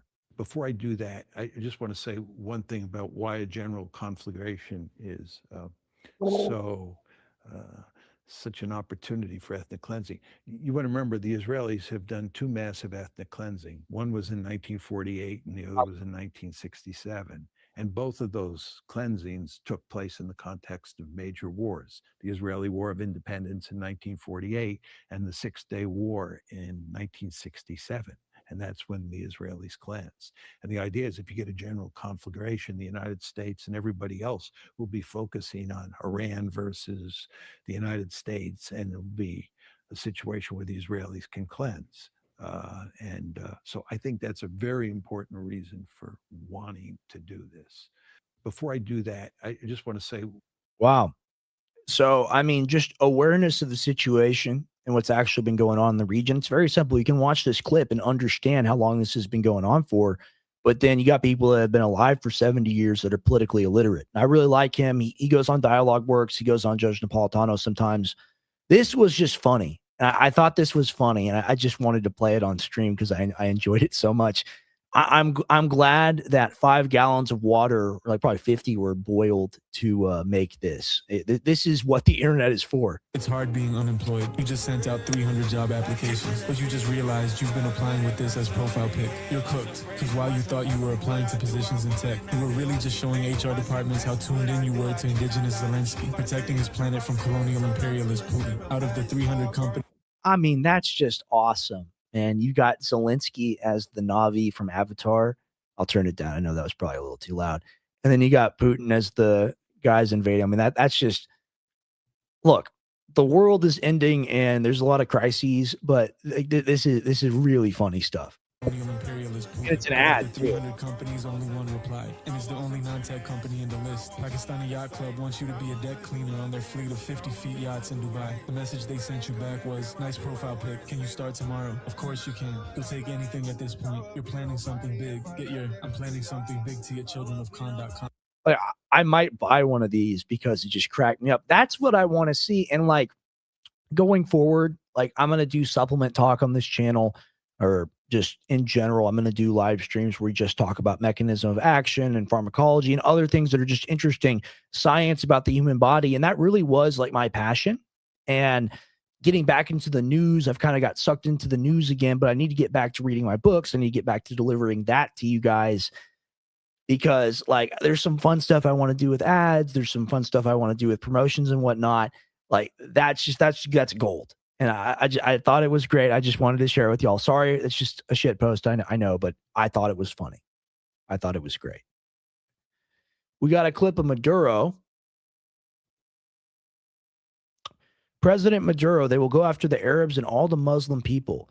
Then they'll come for the Christians, Catholics. Let's watch this now. Now the racist supremacists of Zionism today want to wipe out the Palestinian people. What's more, they want to finish all the Arab people, finish all the Muslim people. It's shown an ideology of hate, of plundering race. It's showing it 75 years. Finishing a good world that is free.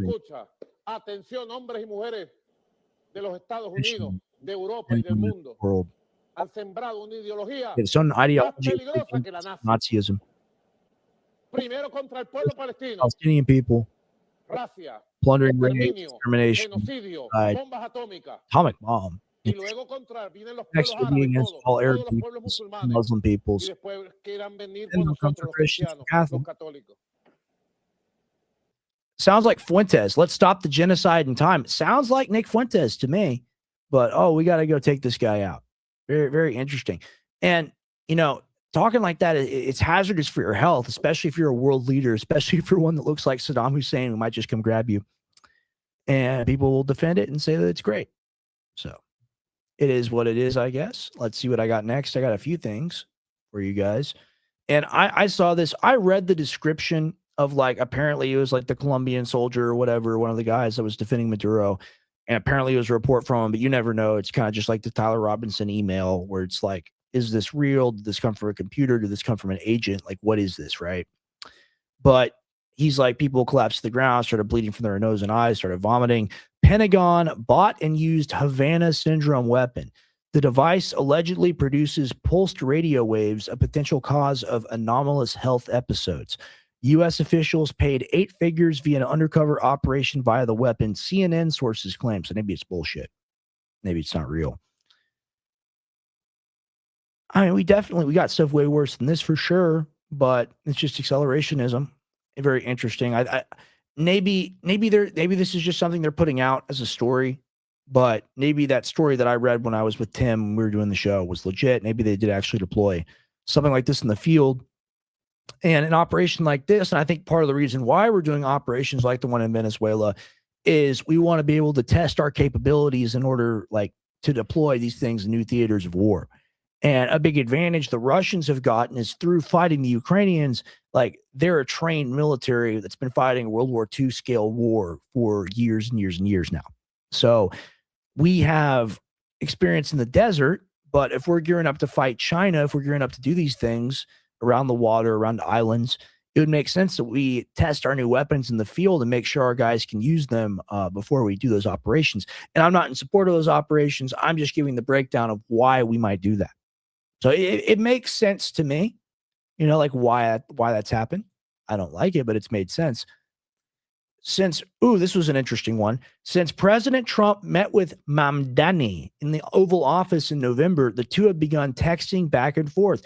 Trump remains charmed by Mamdani, who he said was even better looking in person than on TV during their White House meeting. And this makes perfect sense. He's in the club. They're all in the club. Zoran Mamdani was eating with the people with the giant hats. They got the tiny hat and they also got the big one. And then they're saying he's a radical Muslim terrorist. The women wear burqas in New York. And it's he's a part of, just like everyone political. He's Trump, essentially. He's ran on being brown Muslim and that got office, but he just wants to be a part of the power structure. And Trump's like, look, you're on the other side of the power structure, but I can tell in 10, 20 years, you're going to be a real problem. You're going to be real successful. So let me give you a few tips. I bet he even did that, and Trump talks fondly to Zoran Mamdani. Why doesn't he text my dad? If Trump can text Zoran Mamdani, why isn't he texting Alex Jones? And then I'm supposed to be like, ooh, raw MAGA. I'm supposed to support it when we're about to lose our office. And everyone's like, oh, you didn't lose the office last week. You didn't lose the office last year. It's going to happen. We're just going to stay to suspended animation. So that that's all fine, right? But he can be best friends with Zoran, Mr. Mamdani. Yeah, Trump is gay with Mamdani. Confirmed. New Groper.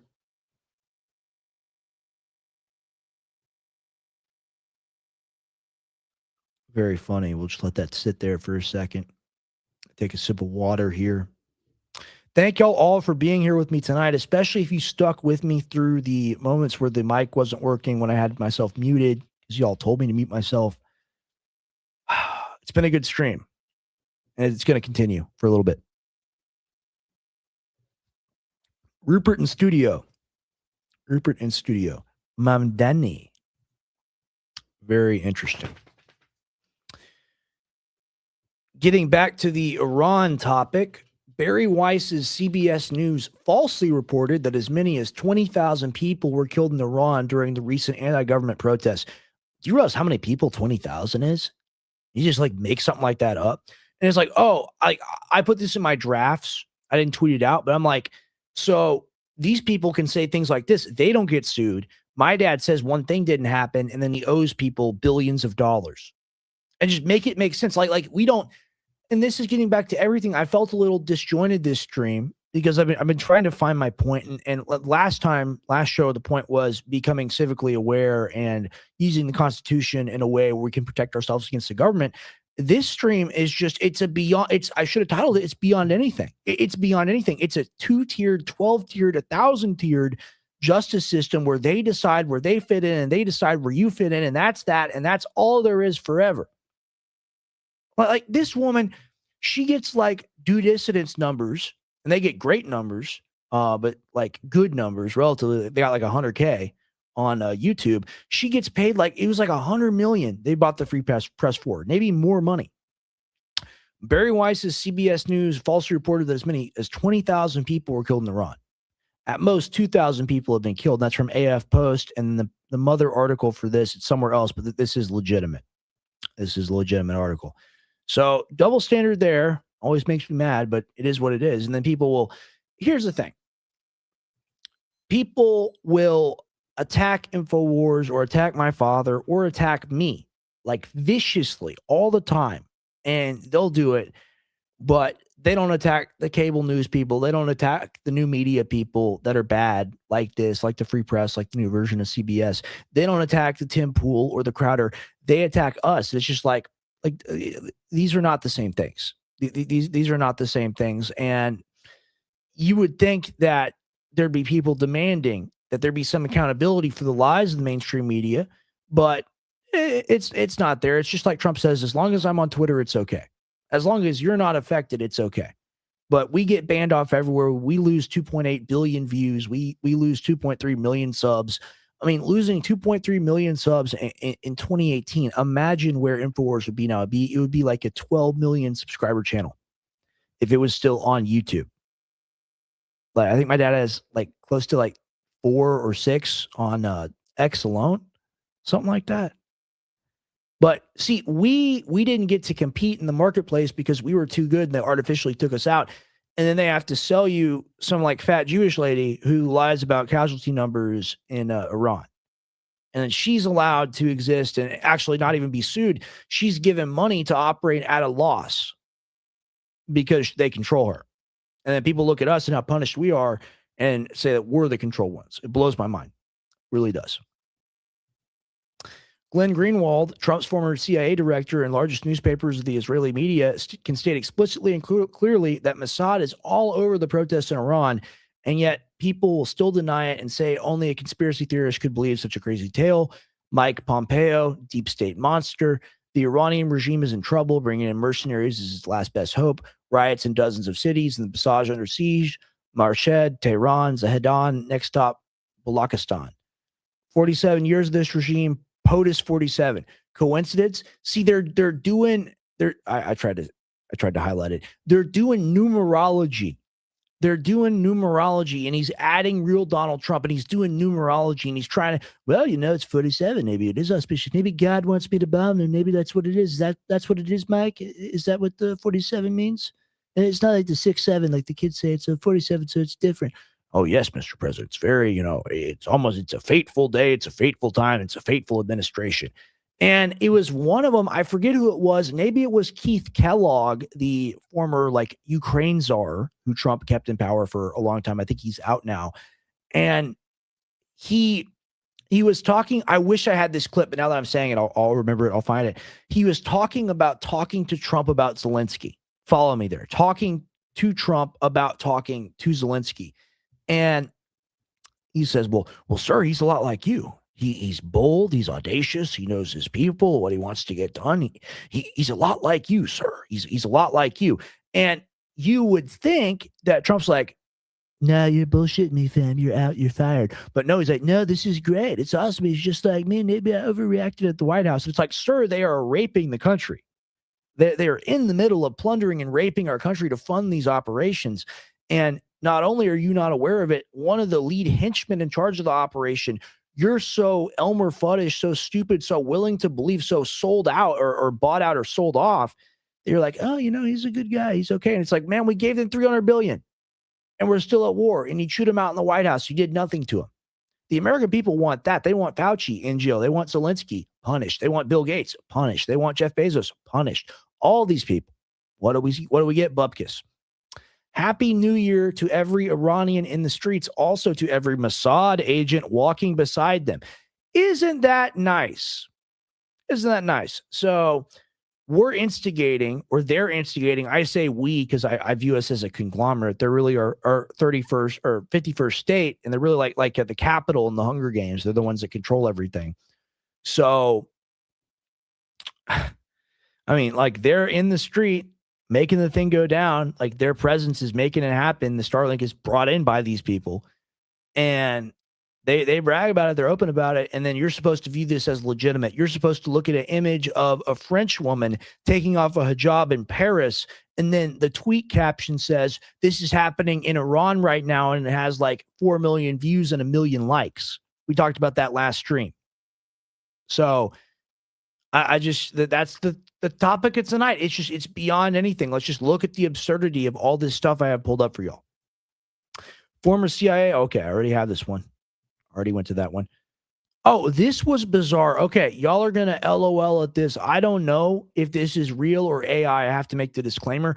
If it's real, I want to find it and find the context of it because I don't know what the hell he could be talking about. Is he talking about the slave trade? What is going on here when he talks about the black people? I might ask Tim about this. I'll send this to Tim. We let in, mind you, immigrants from Africa, Ethiopian Jews, who come into this country. I think it's the first time that we have actually transported black Africans from Africa, not to enslave them, but in fact to liberate them. We let in, mind you, immigrants from Africa, Ethiopian Jews, who come into this country. I think it's the first time that we have actually transported black Africans from Africa, not to enslave them, but in fact to liberate them. That can't be real. That literally cannot be real. What is he? I'll play it again. Black Africans from Africa, black Africans from Africa, not to enslave them, but in fact to liberate them. We have actually transported black Africans from Africa, not to enslave them, but in fact to liberate them. So this is the first time that actually, instead of enslaving them, we're liberating them. If you look into the history of the slave trade, of course, that's all true. But I mean, damn. And I guess this is the level of audacious you get to be when no one's doing anything to this guy. This guy was staring down the barrel of a notorious corruption case. This guy was looking at governmental fracture. And then boom, October 7th happens at exactly the right time for him. He takes wartime powers, special election. He's still in power. His coalition is still strong. And, the judge dies. That is going to prosecute him. Oh, it's all a mystery. And then I guess everyone will just forget about it.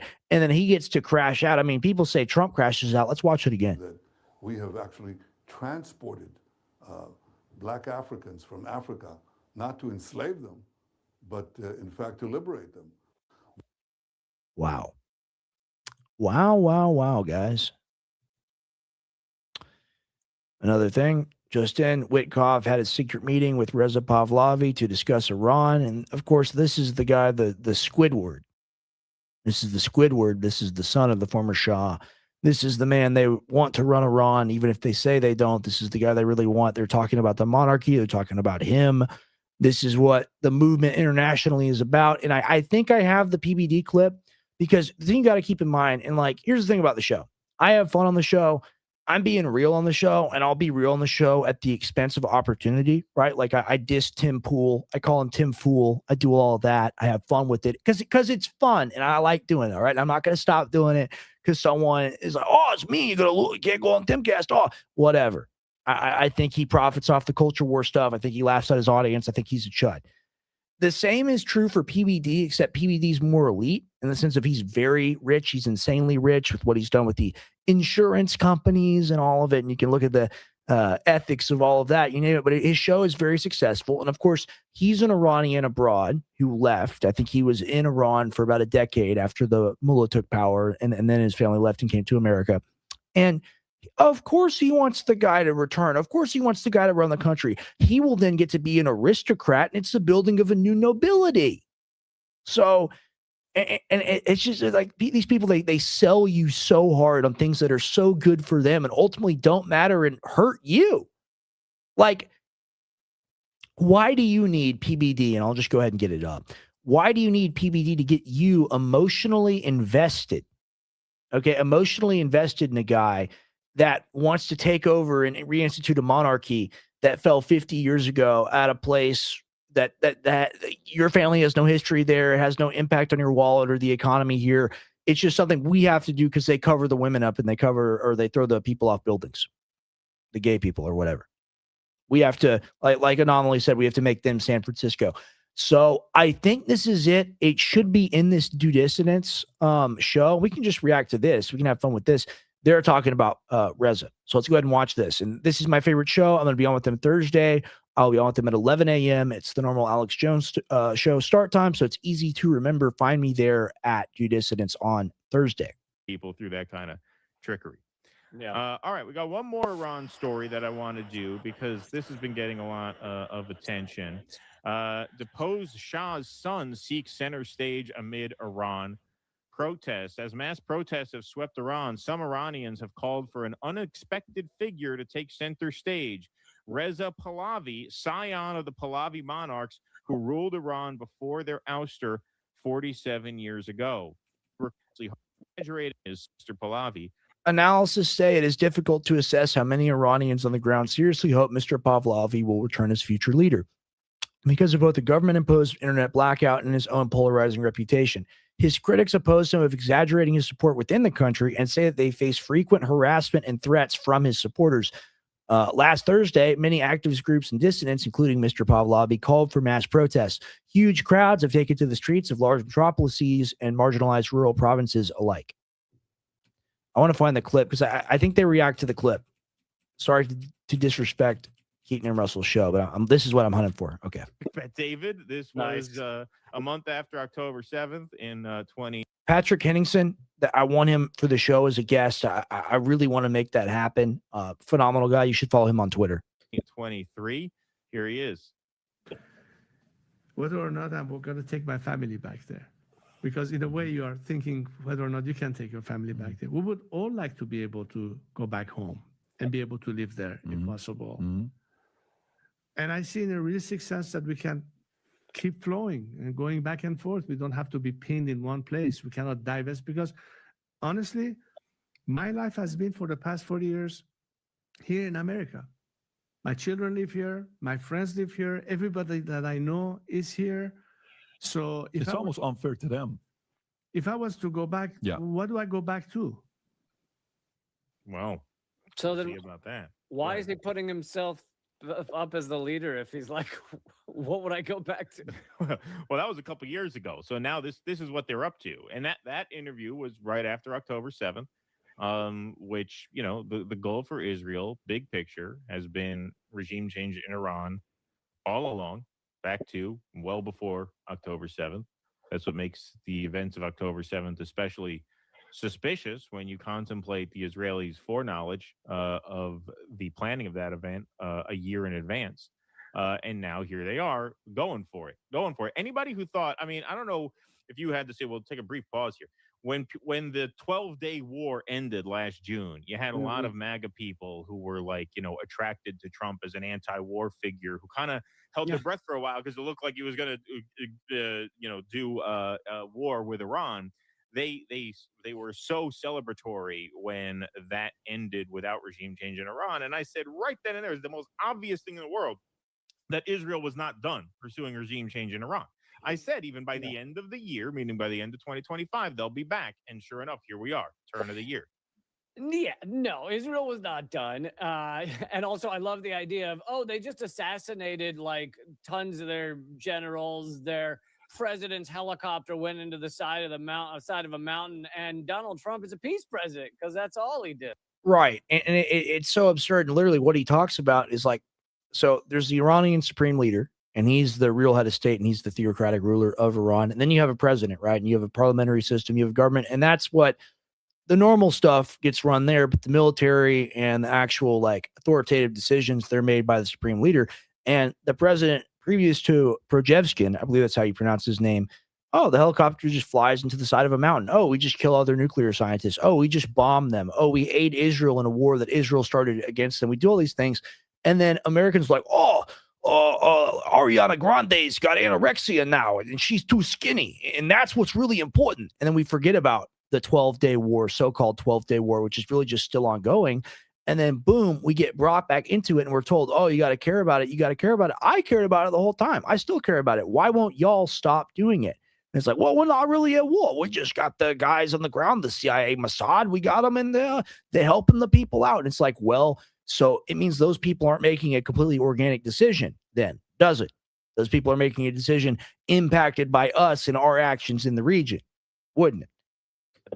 Right. It's hilarious on that regard. But yeah, no, they're not done. I think the reason they stopped at 12 days is because Iran had too many cards to play. I mean, if you look at they fired 300, projectiles at the quote unquote Iron Dome. It took 4 countries, including the U.S. and Jordan and others, to stop most of them. But the ones that got through the Iron Dome into Israel were all of the hypersonic missiles, not the little cheap drones.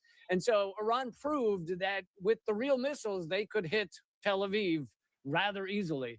Right. And so I think Israel backed off because they realized that Iran had too many cards to play. They were still too powerful.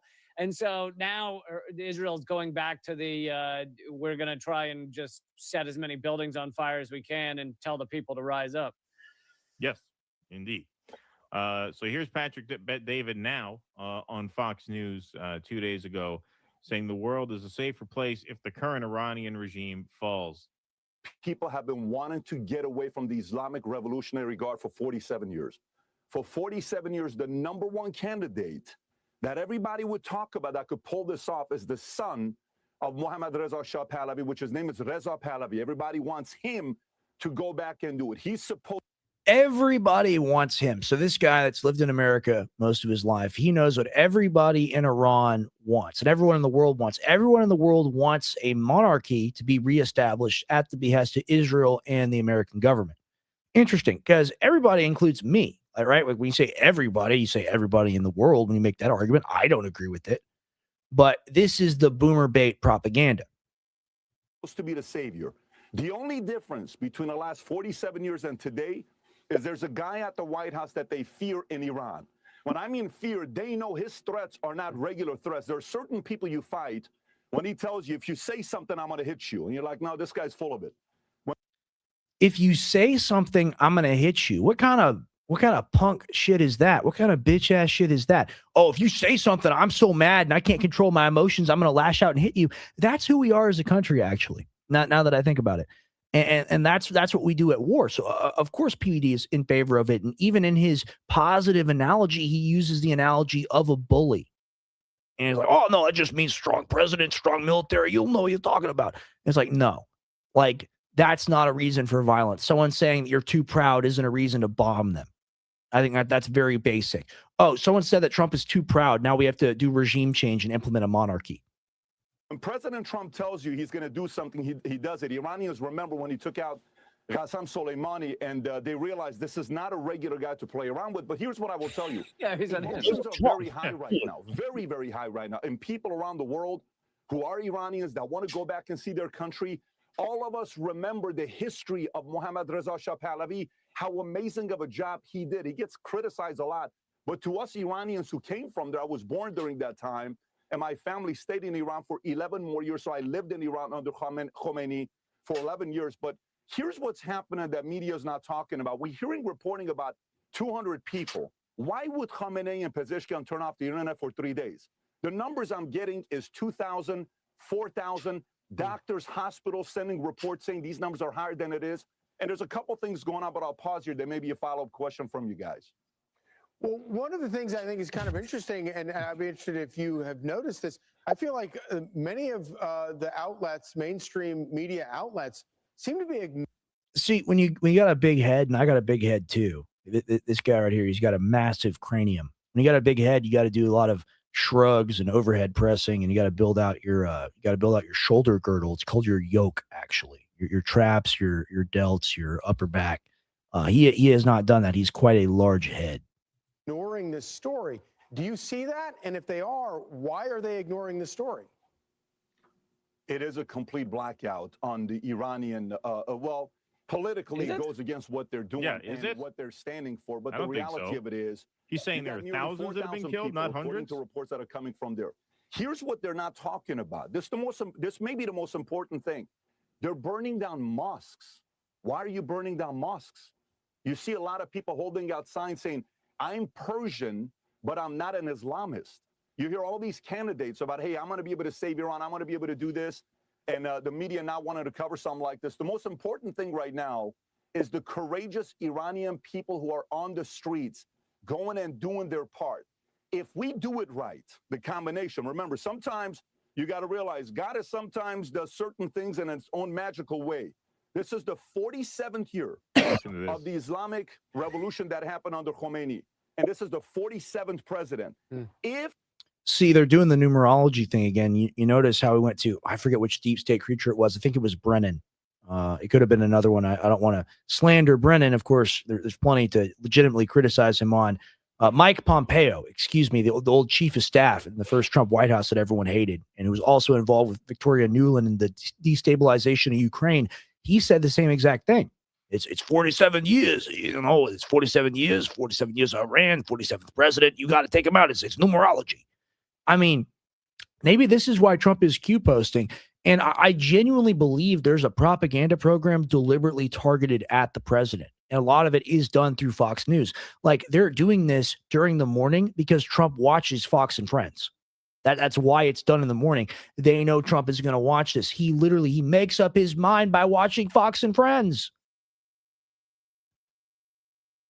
What's better, Biden in the bunker or that? You decide.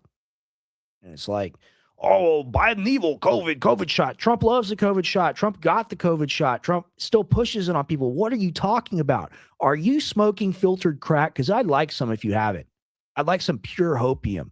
Because I haven't encountered it. I don't know how you're using it. The stars are lined up.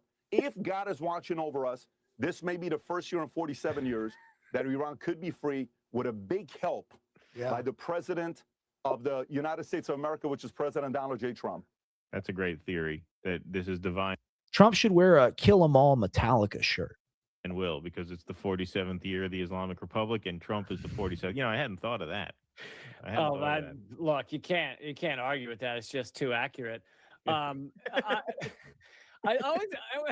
always love that we want to go into all these countries because they don't have democracy, right? It's not the people's will. We need to upend Iran because they're not listening to the people. Venezuela doesn't have a real democracy, all this stuff. And then they inevitably put forward someone no one has ever voted for. There's very little support for, Right. like Juan Guaido in Venezuela, or Right. this one or Pahlavi in Iran. And they go, this is who's going to lead you after we collapse your government. And you're like, wait, what happened to listening to the people? Right. Yeah, exactly.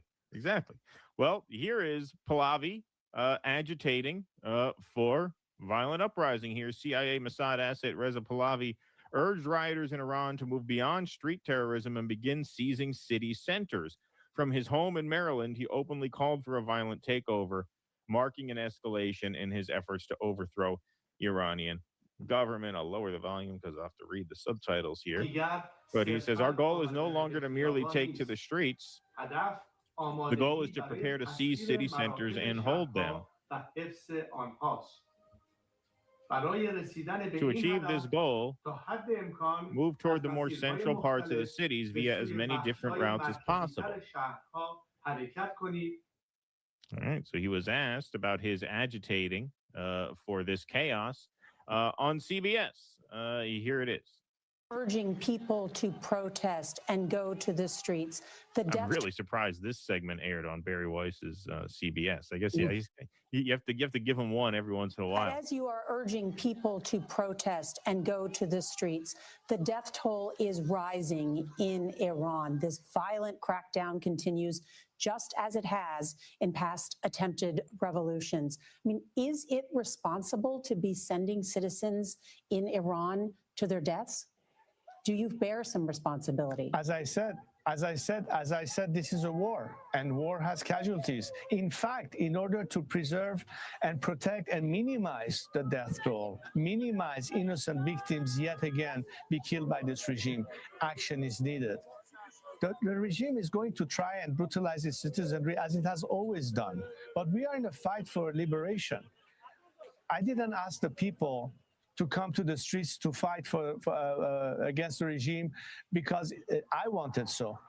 They asked me to step in to help them and to be their voice on the outside world, to do everything that we can so we make this uprising successful this time. And I think we have some serious leaders that understand what is necessary, that understand the ask of the Iranian people and are responding to that. I think President Trump is responding to the call that the Iranian people have.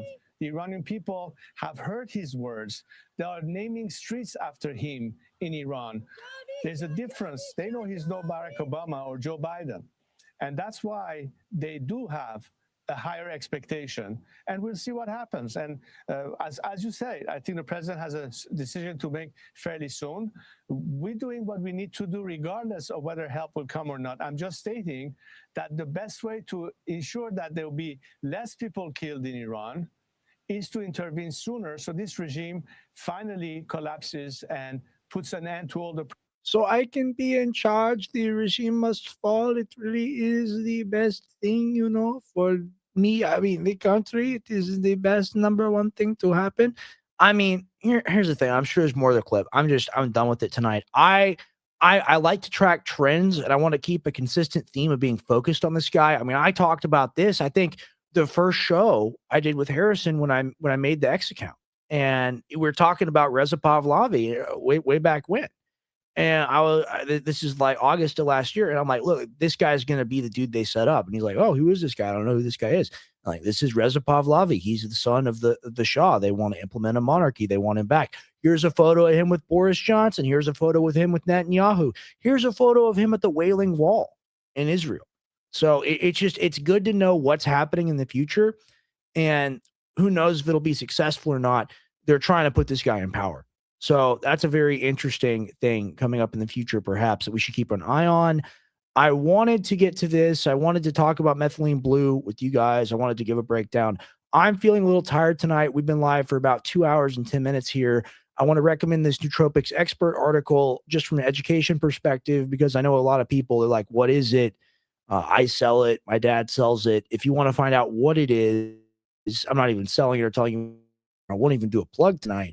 I would encourage you to read this article. It's very well done, researched. It is by a doctor, I believe, and you can look at studies and everything here. I would all suggest checking out their article acetylcholine and other vitalamines and peptides. This is a very interesting and very cool website and resource. Nootropics Expert. Highly recommend.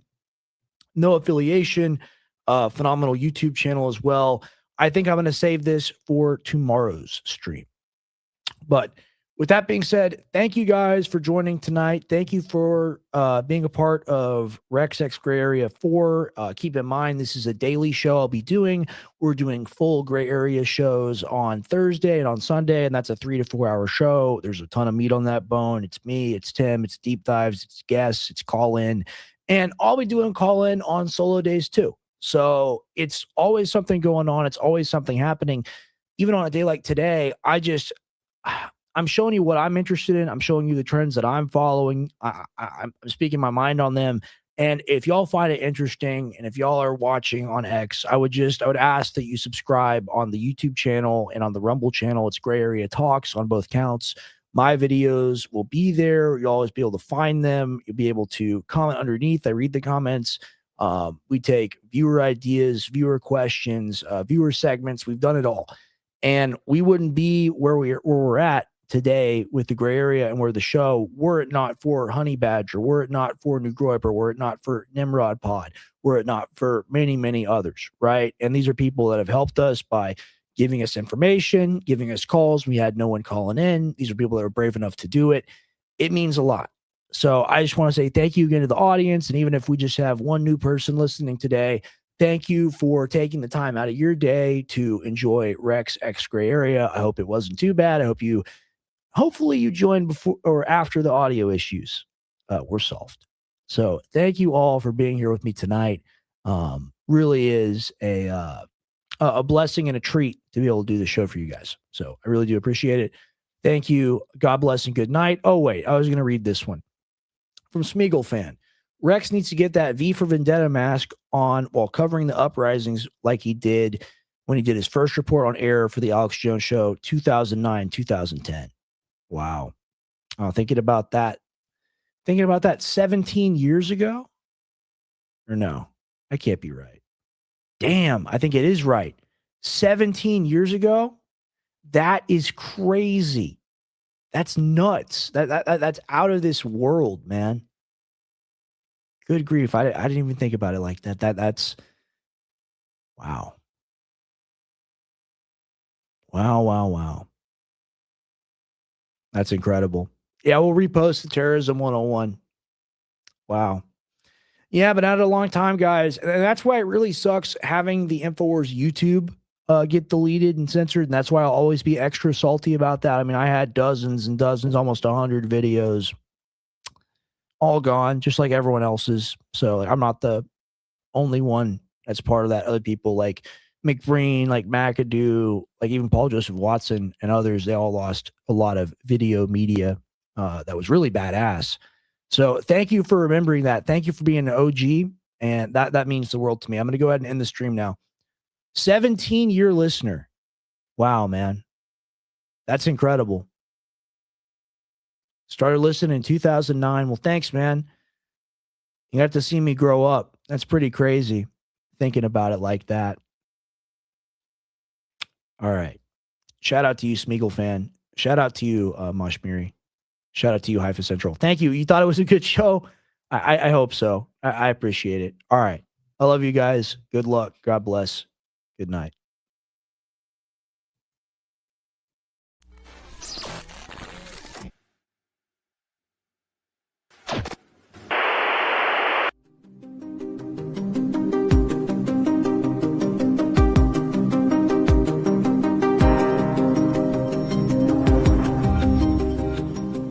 Modern life has left us out of balance. Long ago it was once said, certain remedies could grant a man the vitality of a horse. For over 6,000 years, these natural remedies have been harvested and tested by generations. Why create complex formulas when nature's roots are still in our hands? Try Primal Core. Ancient remedies for modern life.